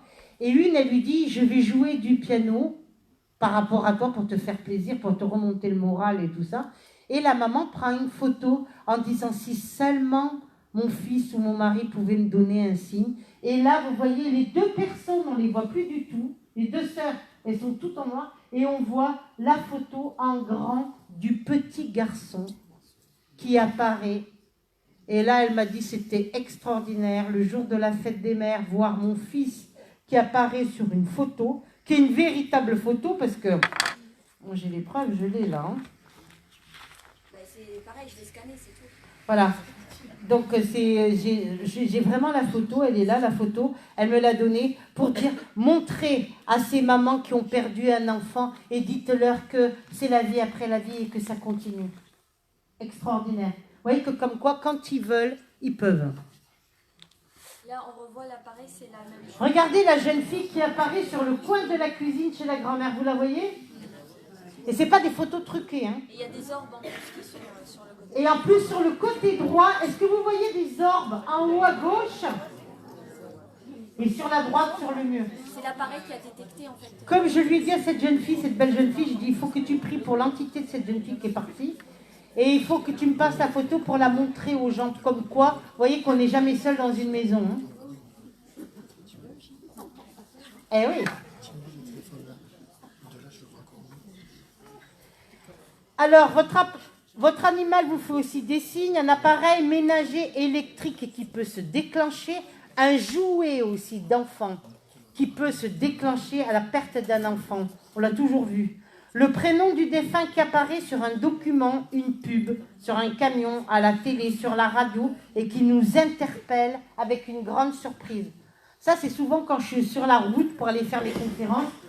Là, je pensais au monsieur tout à l'heure qui est chauve et je lui disais, dis donc Gérard, tu pourrais me faire un signe? Et je vois Transport Gérard. Là, c'est quand j'étais au péage, je tourne la tête, je vois Lafont. Très drôle. Ça, c'est ton papa. Là, c'est le prénom Antoine, le jeune homme qui est décédé, que sa maman a perdu. Et que quand je prie pour lui, des fois quand je suis sur la route, je prie pour les défunts. Et je demandais, vous pouvez pas me faire un petit coucou là-haut? Je vois le camion qui passe à côté de moi avec marqué Antoine. Et tu te souviens, le deuxième camion, j'ai pas eu le temps de prendre en photo, il était marqué Gilbert et c'était le prénom de son papa. Voilà, Gilbert, c'est le prénom du papa. C'était juste derrière le camion Antoine. Après, d'autres... Là, c'était la sœur de Gérard qui est décédée, que j'ai bien connue. Et quand on a prié pour elle, on me demandait, dis donc, là-haut, est-ce que tu es bien Geneviève? Et elle marque Sainte Geneviève. Là, c'est pareil, c'est un prénom Michel. C'est les prénoms, en fait, Colette. Ça, c'est des prénoms à l'aéroport, je pensais. Voilà, ça, c'est un A. C'est plein de signes qu'on peut avoir. Et ça, c'est dans... Ça, c'était... Ça, c'était la personne Colette, tout à l'heure, qu'on appelle Coco. Ça, c'est dans le feu d'artifice. Oh! Le feu d'artifice. Non, remets-moi le Coco. feu d'artifice. Vous voyez, le feu d'artifice, il y a un G et un E. Alors, G et E, ça peut être Geneviève, ça peut être Gelati et ça peut être Gérard. Là-haut, dans le jour de feu d'artifice, ils voulaient me dire, ok, on est là-haut. Ça, c'était, j'avais invité la jeune femme Colette à manger avec nous pour le soir de Noël, et puis elle n'avait pas donné sa réponse. Tout d'un coup, on sort du cinéma, on rentre dans un tunnel, et je vois Coco, Noël 2017. J'avais la réponse. Le lendemain, elle m'appelait. Elle est venue passer le Noël avec nous. Ça, j'ai demandé des fois. Je leur dis, dites donc Lafont avec une orthographe de F, O-N-T. Mais moi, c'est Lafont, L-F-N-O-T. Alors, j'ai demandé là-haut. Et c'est pour ça qu'on m'a montré souvent le camion jaune. Rappelle-toi, c'est quand on partait voir Mama Rosa en Italie. Et juste avant qu'on arrive à San Damiano, il y a eu le camion Rosa. Voilà. Ça, c'était en Italie. Quand je devais aller voir Mama Rosa, je demandais à la sainte, je disais, est-ce que tu peux me faire un signe et tout ça? Parce que c'est vrai qu'on est allé au cimetière, on a reporté des fleurs et tout ça, c'est extraordinaire. Et avant même, qu'est-ce que je vois? Le camion Rosa qui a marqué dessus. Et elle s'appelait Mama Rosa. Et elle s'appelle toujours Mama Rosa. Vous voyez, marqué en gros. Donc on a plein de signes. Là, c'était ce qu'on appelle un Y pour me dire Yvonne, la dame que j'aimais beaucoup. Parce que souvent on leur demande des signes. Est-ce que tu es bien? Est-ce que tu peux montrer quelque chose ou autre? Par exemple, tu t'en souviens de cette histoire que tu avais, parce qu'ils ont de l'humour, tu te souviens les bouées? Ah oui, alors quand on va à la mer, je disais toujours à Colette, je disais, oh ben je vais t'acheter une bouée, un canard ou machin. Alors elle me disait, non, moi je préfère ce qu'on appelle les flamants roses. Regardez la bouée, le flamant rose.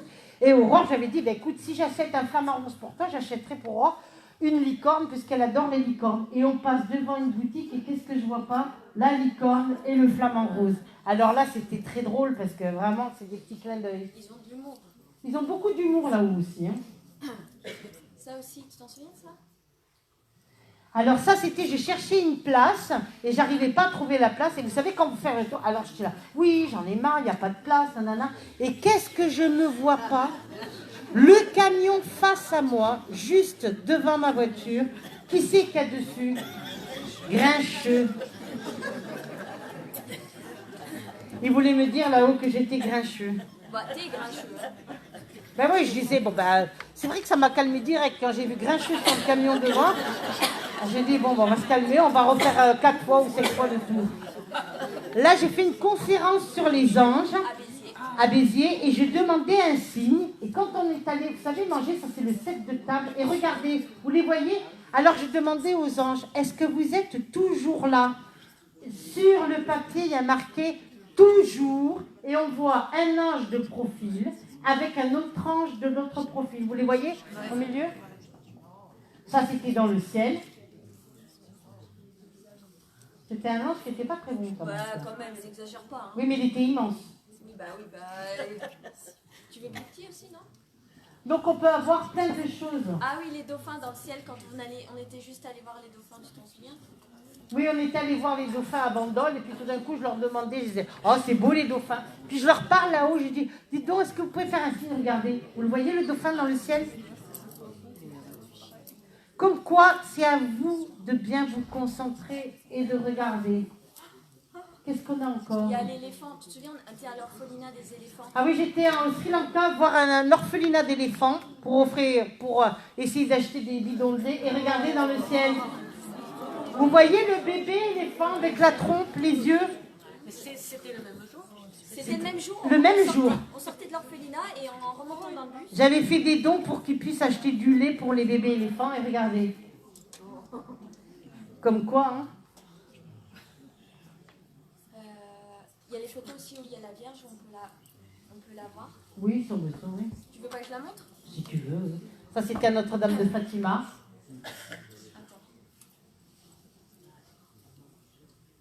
Tu montres le... Ben, c'est ce que je fais. Ça, c'était à Notre-Dame du Lot. Regardez, la photo, normalement, elle est bleue et là... Non, elle est blanche. Elle est blanche et là, elle apparaît comme ça, en blanc. Et tout d'un coup, la photo juste derrière, elle est prise et elle est bleue. Alors que le fond de cette photo est blanc, normalement, sur le mur. Elle n'est pas bleue du tout. Ça, c'est la Vierge de Fatima au Portugal. Parce qu'on la voit en fait dans le fond. On la voit aussi dans le fond, Qui tient le cœur sacré de Jésus en fait. sur la droite, sur le côté droit. Mais il faut bien regarder, après c'est tout un art de savoir lire les photos. Hein.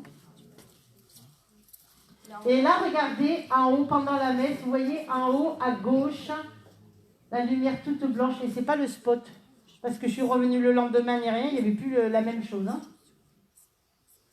Là, ce sont les bougies qui apparaissent. Vous savez que des fois, quand on fait brûler des bougies normales, en fondant, elles laissent des traces. Là, il y a 1, 2, 3, avec ce qu'on appelle la Vierge et ce qu'on appelle les fameux enfants, les 3 enfants qui se trouvent à Fatima.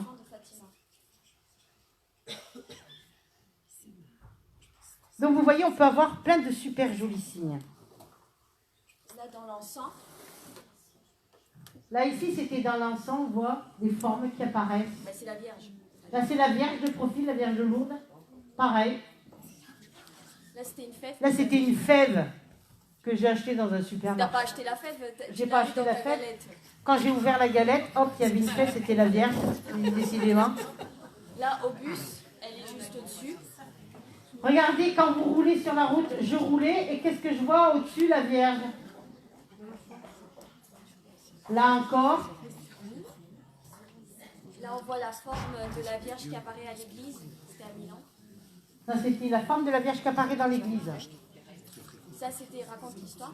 Ça, c'était une rose bleue. Là, regardez, dans le tronc d'arbre, vous la voyez? Ça, c'était à Rome, quand je marchais sur le trottoir, je dis, oh, regarde-moi ça, cet arbre. Il a la forme de la Vierge de profil. Extraordinaire. Et la rose, en fait, c'était le jour du... Et la rose, c'était le 15 août. Le 15 août, on n'avait pas de fleurs. Et quand pour aller sur la route, pour aller, Aurore, elle a trouvé une fleur bleue pour offrir à la Vierge. Regardez, le tronc d'arbre. Là, c'est dans une pochette. Dans une pochette, elle prend la... Regardez, même dans les fleurs, elle apparaît aussi. Regardez. Non, il y a des choses qui sont quand même remarquables. Alors, ils peuvent utiliser l'éclairage domestique en diminuant l'intensité d'une ampoule, par exemple. D'autres fois, ils peuvent aussi faire signe en faisant griller des ampoules neuves. Les appareils de télévision sont souvent utilisés, les ordinateurs aussi. Les décédés brouillent les images. Parfois, ils apparaissent, ça s'appelle la transcommunication instrumentale sur les écrans, ou alors les postes de télé qui s'allument spontanément. Moi, ils me changent le programme. Si jamais il y a un film qui ne leur plaît pas, hop, on change. Les téléphones aussi, les messages aussi, les SMS que vous pouvez recevoir d'un défunt sur votre portable, qui s'éteignent en raison par rapport à une raison bien particulière, juste au moment où l'on était en train de penser à notre cher défunt. Les postes de radio, il se peut que la radio se mette en route toute seule à une heure déterminée. On appelle ça la synchronicité. Ou alors vous tournez votre tête, vous regardez les réveils, 5h55, 3h33, ou 2h. C'est ce qu'on appelle la synchronicité, pour vous dire à quelle heure ils étaient décédés, le jour ou la date de naissance. Extraordinaire. À vous de bien repérer toutes ces choses. Alors, les horloges, on a déjà vu des horloges s'arrêter au moment précis de la mort d'un être cher ou se remettre en route. Vous savez, les comptoises, comme on appelle les horloges en bois, D'ailleurs, à cette manifestation, il y a une dame qui m'avait dit qu'elle avait récupéré une horloge de son grand-père et sa grand-mère qui ne marchait pas. Quand ils l'ont déplacée, l'horloge marchait. Et elle a dit, bon, ben, ça va pas trop parce qu'elle avait plutôt des meubles modernes. Elle a mis en haut au grenier dans sa maison. Toutes les 1 heure, l'horloge qui ne marchait pas sonnait toutes les heures. Elle est devenue mais presque folle. Elle a dit, c'est pas possible. Elle a fait venir quelqu'un pour l'arrêter. Ça continuait à sonner toutes les heures. C'est-à-dire que le grand-père et la grand-mère voulaient que l'horloge soit dans la maison et pas dans le grenier. Et à partir du moment où elle a descendu l'horloge, elle a mis dans la salle à manger, ça n'allait pas vraiment avec ses meubles, c'est pas grave, l'horloge s'est arrêtée et n'a plus sonné toutes les heures. Incroyable, mais vrai. Comme quoi, les morts, quand ils veulent, ils peuvent. Hein. Alors, les téléphones et les répondeurs, il y a déjà été rapporté que des personnes qui ont reçu un appel téléphonique d'une personne décédée, dans ce cas, le message est souvent court, mais la voix du disparu est reconnaissable. C'est la TCI. De même, on a rapporté aussi le cas de messages enregistrés sur les répondeurs ou des SMS. Les appareils électriques, c'est ici une façon courante pour les défunts de se manifester à nous. Soudain, un appareil électrique se met en route sans qu'on y ait touché. Les ordinateurs, certains esprits ayant un intérêt particulier pour l'informatique, vont choisir ce mode de communication avec les vivants et peuvent apparaître sur un écran ou imprimer un message, etc. Ou même sur la télévision, on peut voir une personne décédée, un visage ou autre. Misez sur votre propre ressenti. Si un élément, un fait, un événement vous rappelle de suite votre cher disparu, faites confiance à votre ressenti, il n'est pas là par hasard. Sachez aussi que votre défunt peut venir vous rendre visite dans vos rêves. Si dans votre rêve vous discutez avec votre cher défunt, il s'agit très sûrement d'une petite visite qu'il vous rend. Souvent, les défunts se manifestent quelques jours après leur décès, même si j'ai eu une jeune fille à Toulon, le matin elle perdait, mais il faut vous dire que cette jeune fille était médium, le matin elle perdait son papa dans ses bras, le soir à 20h je lui délivrais un message. Elle avait demandé à son père de se manifester le soir même à 20h je lui délivrais un message. Extraordinaire, alors que le matin, à 9h du matin, il était décédé dans ses bras. Donc, on peut avoir beaucoup de choses, hein, des milliers d'exemples. Sachez aussi que votre défunt peut venir vous rendre visite dans vos rêves, ou si vous faites par exemple ce qu'on appelle le fameux voyage astral, vous pouvez aller les retrouver. Souvent, les défunts se manifestent quelques jours ou quelques heures après leur décès, parce que leur âme est encore là. Les manifestations sont donc plus nombreuses et plus intenses. Et plus le temps passera, et plus les années passera, il est évident qu'on aura de moins en moins de messages, ou alors peut-être des messages qui seront très précis pour venir vous dire, on va venir chercher un défunt, etc., ou on va, un mariage, une naissance, un défunt, etc. Et c'est pour cela d'ailleurs que dans beaucoup d'hôpitaux, les personnes qui sont souvent aux frontières de la mort, voient souvent au pied de leur lit, ah, il y a papa, il y a maman, il y a quelqu'un qui est là. On voit souvent les gens qui viennent venir vous chercher. Et ce n'est pas par hasard. Ne vous inquiétez pas, ils ne divaguent pas ces personnes. Hein. Il survient ensuite une personne où la communication est alors de plus en plus difficile. Elle varie suivant les défunts et peut être plus ou moins longue. C'est la période de transition vers un plan supérieur. Ensuite, la communication sera à nouveau possible. Mais par la suite, lorsque le défunt est très haut, les communications sont de moins en moins nombreuses et ne viennent que pour des choses importantes. Voilà ce que je voulais vous dire. Faites bien attention à tous les messages, à vos photos que vous prenez, aux musiques que vous allez alors entendre qui vont se déclencher, et vous allez voir que vous aurez, si vous prêtez attention à toutes ces choses, qu'on vous donne des signes là où vous-même vous n'y pensez pas. Explique que quand des fois ils changent de plan, il n'y a plus de message parce que justement... Souvent les défunts, quand ils changent de plan, quand ils arrivent entre un 5e ou 7e plan, comme ils sont en train de changer de plan, ils viennent moins et ils vous donnent moins de messages. Mais il faut savoir que c'est tout à fait normal, c'est parce qu'ils sont en transit. Et il ne faut pas l'oublier. Alors il est évident qu'un défunt, quelqu'un qui est parti d'un cancer, c'est pas pareil que quelqu'un qui est parti d'un accident.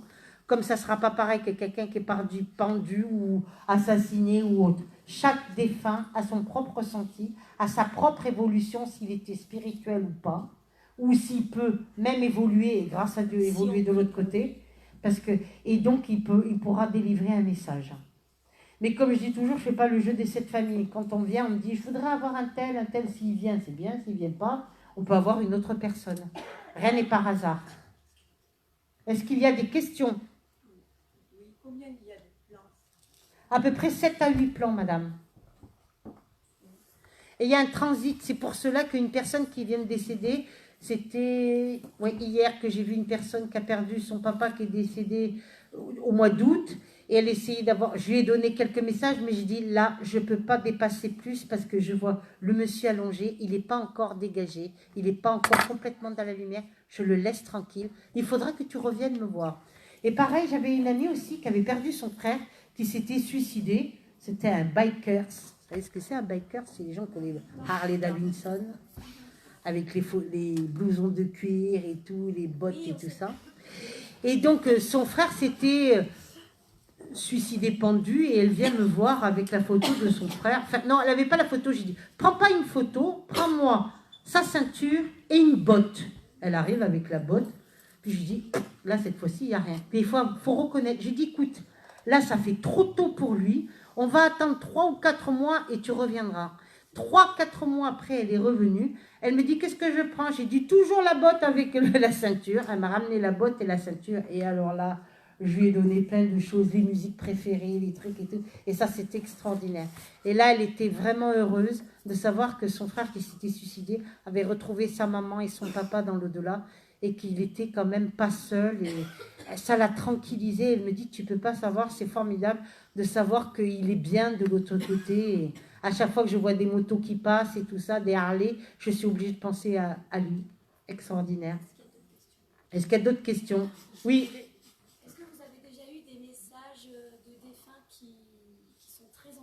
Oui. Oh oui.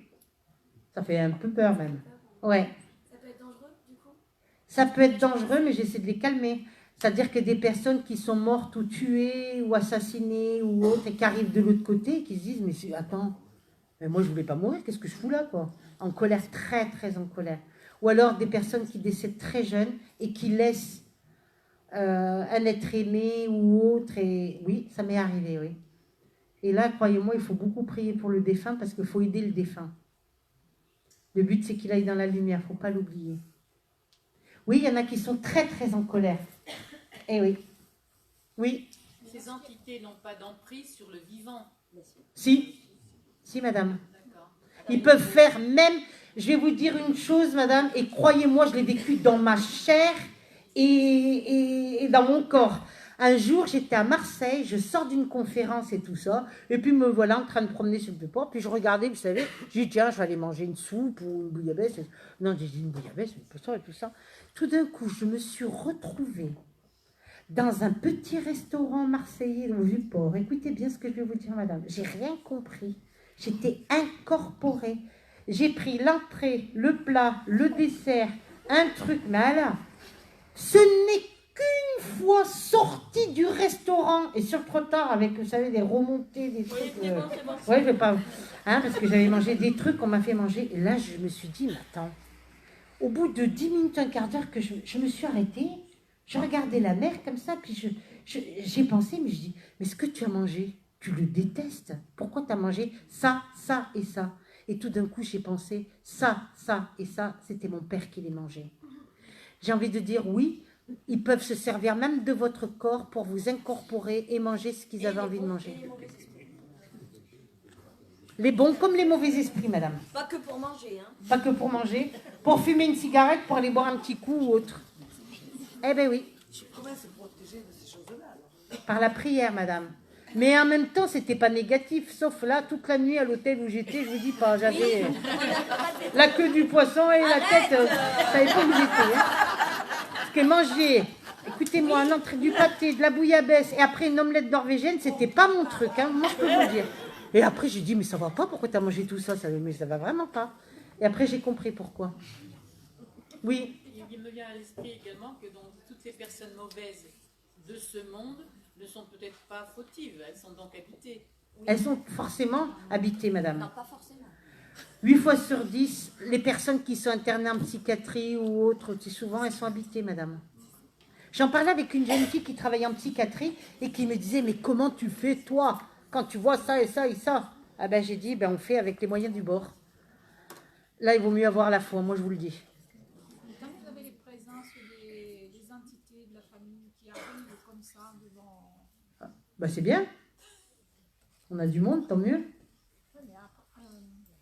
Là, De laquelle famille? Ma famille ou la famille des autres? ma famille. Et qui viennent avec des prénoms de personnes que je connais. Oui. C'est qu'ils viennent pour vous communiquer, vous donner un message. Justement, Vous avez du mal à comprendre? Voilà. C'est avec le temps que vous allez comprendre, ne vous inquiétez pas. Quand ils veulent vous faire comprendre, ils vous coincent et tout, ils vous font comprendre, ne vous inquiétez pas. Ils ont tout leur temps. Nous, ici sur Terre, on n'a pas tout notre temps. Eux, là où ils ont tout leur temps. Oui. Quand on part dans l'au-delà, est-ce qu'on retrouve des personnes avec qui on a eu pas de bonnes affinités Ça peut, oui, bien sûr. Et comment ça se passe? Et si on n'a pas réglé les conditions, on peut les régler là-haut. Ben oui. Est-ce qu'on arrive à régler des choses? Bien sûr, le but est de régler, madame. Ne l'oublions pas, d'accord? Oui. Je voulais savoir si des fois quand vous délivrez des messages en médiumnité, il y a des prénoms et des noms qui nous parlent à nous personnellement. Est-ce que ça peut être considéré comme des signes? Comment ça, des signes? Des prénoms, des situations qui... Oui, des fois ça peut être 3-4 personnes en même temps. Vous parlez d'un autre message qui vous parle à vous, c'est ça? Quand vous délivrez des messages en médiumnité à une personne qui a dans la Oui, mais c'est pour la personne, c'est pas pour les autres. Mais il y a des trucs qui nous rappellent... Oui, qui peuvent vous rappeler, effectivement. Mais ça m'est arrivé en salle d'avoir 3 personnes ou 4 personnes qui avaient exactement le même message. Mais c'était des amis où elles se connaissaient. Mais elles le prennent pour un signe personnel pour moi ou pas? Non, pas forcément, non. Pas forcément. Non, sinon ça aurait été vous que j'aurais rentré en contact. C'est moi, c'est pas moi qui choisis les morts, c'est les morts qui choisissent. Quand j'ai un message par rapport à un défunt, le défunt vient vers moi et c'est lui qui choisit la personne. Oui, mais les signes, quand on parle des signes, il y a des... Non, ça c'est pas des signes comme ça, c'est des signes comme j'ai montré. Okay. Des signes que nos défunts, ils sont vraiment là et qu'ils nous le prouvent. Même un animal. D'accord. Un enfant, un animal, ou même, par exemple, un voisin, une voisine, etc. Des fois, des choses qui nous échappent et qui, après, nous mettent en résonance et nous font comprendre qu'effectivement, il y a quelque chose. Oui. Je voudrais vous demander, comment on peut expliquer qu'est-ce que ça peut être une vieille âme? Eh bien, ça veut dire qu'elle a eu plusieurs incarnations. Qu'une jeune âme n'a pas, par exemple. Ça engage quoi en fait? Ça engage rien du tout. Ça engage plus d'expérience puisqu'elle aura déjà un plus lourd vécu, comme on dit. Elle a eu plusieurs incarnations dans des vies passées. Voilà, c'est ça une vieille âme. Et il y a une finalité, Le but, c'est l'amour et la lumière, bien sûr. Le but, c'est de se réincarner. Oui. Bonjour. Bonjour. Est-ce que les enfants peuvent sentir les choses? Tout à fait. Différemment de nous? Différemment de nous, tout à fait. Parce qu'un enfant, pour moi, c'est comme un ange. Quand on dit le bon Dieu, il m'a pris mon enfant, je dirais plutôt c'est votre enfant qui est parti vers Dieu, c'est autre chose. Les enfants, ils décèdent 4 ans, 5 ans, 6 ans, 8 ans, tout ça, rien n'est par hasard. En fait, c'est l'inverse. Parce que moi, j'ai encore ma fille, heureusement. Est-ce qu'elle peut ressentir des messages Les enfants ressentent les défunts jusqu'à l'âge à peu près de 7 ans. Et c'est qu'à 7 ans que ça bascule, si oui ou non, ils peuvent encore ressentir, ils ont le don de la clairvoyance, ou s'ils n'ont plus rien du tout. C'est à partir de l'âge de 7 ans qu'on arrive à définir si on le voit vraiment ou pas. D'accord, mais elle peut ressentir des messages de ses défunts proches en fait. Tout à fait. Elle peut voir même les défunts, le grand-père, la grand-mère, etc. et tout ça, dans sa chambre et tout ça. C'est pour cela que quand on entend un enfant qui vous dit « j'ai vu un monsieur comme ça, ou j'ai vu tel et tel », il ne faut pas lui mettre une paire de claques, parce que moi je l'ai vécu, hein, d'accord, et ça c'est terrible. Il faut plutôt écouter votre enfant et essayer de comprendre qu'est-ce qui se passe. Même quand on croit que c'est des amis imaginaires. Même quand on croit que c'est des amis imaginaires. Ils ne sont pas si imaginaires que cela, puisque eux, pour eux, ils les voient. Oui.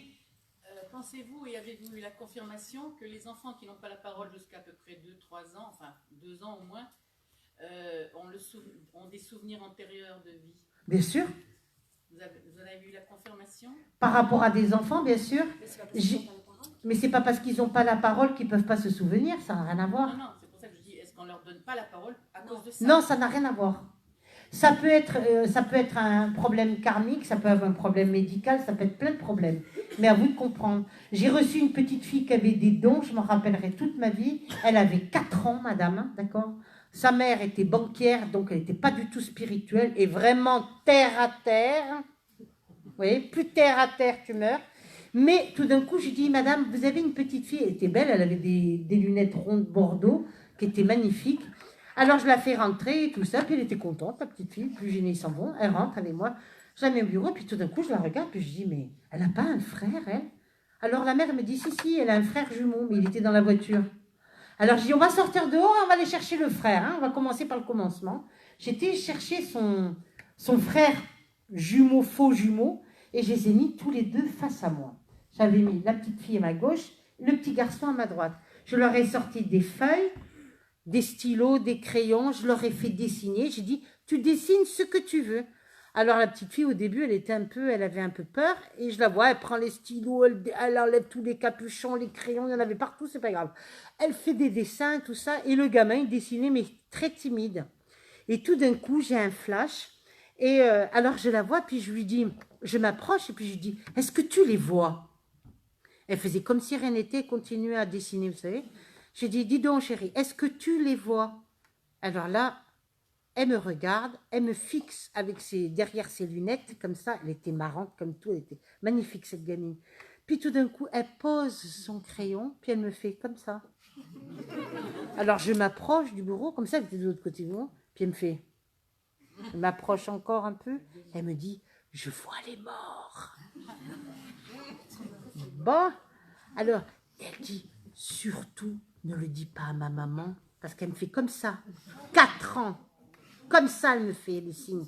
Ma mère, elle me prend pour une folle. Le gamin, il parlait pas, il pipait pas un mot, il disait rien, il écoutait sa sœur, ce qu'elle disait, tout ça. En fait, ce que j'ai vu, c'est que la gamine, elle avait des dons, le frère, il n'avait pas des dons. Ils étaient nés le même jour. Elle est née en premier et lui en second. Et après, ce que j'ai vu, quand ils sont repartis, j'ai offert plein de cadeaux aux deux. Et puis la petite fille, je lui ai bien expliqué. Quand tu les vois, surtout, tu n'as pas peur. Tu fais ça et ça. J'avais offert une petite boîte avec des anges. Et j'ai dit, tu remues l'ange et tu verras que ils vont partir, ils vont te laisser tranquille. Et alors, elle s'en va. Et là, je les vois, ils se prennent main dans la main, le frère et la sœur. Effectivement, dans une vie antérieure, ils étaient mari et femme. Dans cette vie-ci, c'était réincarné frère et sœur. Ils se prenaient main dans la main, ils étaient beaux comme tout, ces gamins. Je les vois partir, elle se retourne, elle me regarde, elle lève les lunettes comme ça. Une vraie bonne femme. Elle me dit, je reviendrai. Extraordinaire. Donc oui, les enfants, ils peuvent voir, ils peuvent le sentir. Alors la mère, elle était drôlement ennuyée parce qu'avec des gosses comme ça, elle ne savait pas par quoi commencer. Hein. Alors j'ai dit, vous inquiétez pas, vous me les laissez tous les deux, si vous voulez, je vous les élève, il n'y a pas de problème. Elle n'a pas voulu. Voilà. D'autres questions? Oui, monsieur, madame, au fond. Bonjour.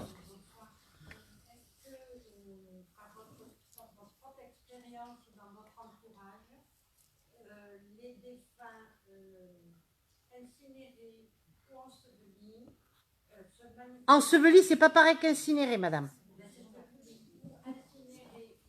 Enseveli, c'est accidentel. Non, enterré. Ah, enterré, ah bah oui, je n'ai pas compris. Parce que ça aurait pu être, vous savez, des décombres, et puis la personne, elle est ensevelie par... voilà, c'est ça, enseveli. Alors, c'est pas pareil. Les défunts incinérés ou enterrés se manifestent autant de la même manière.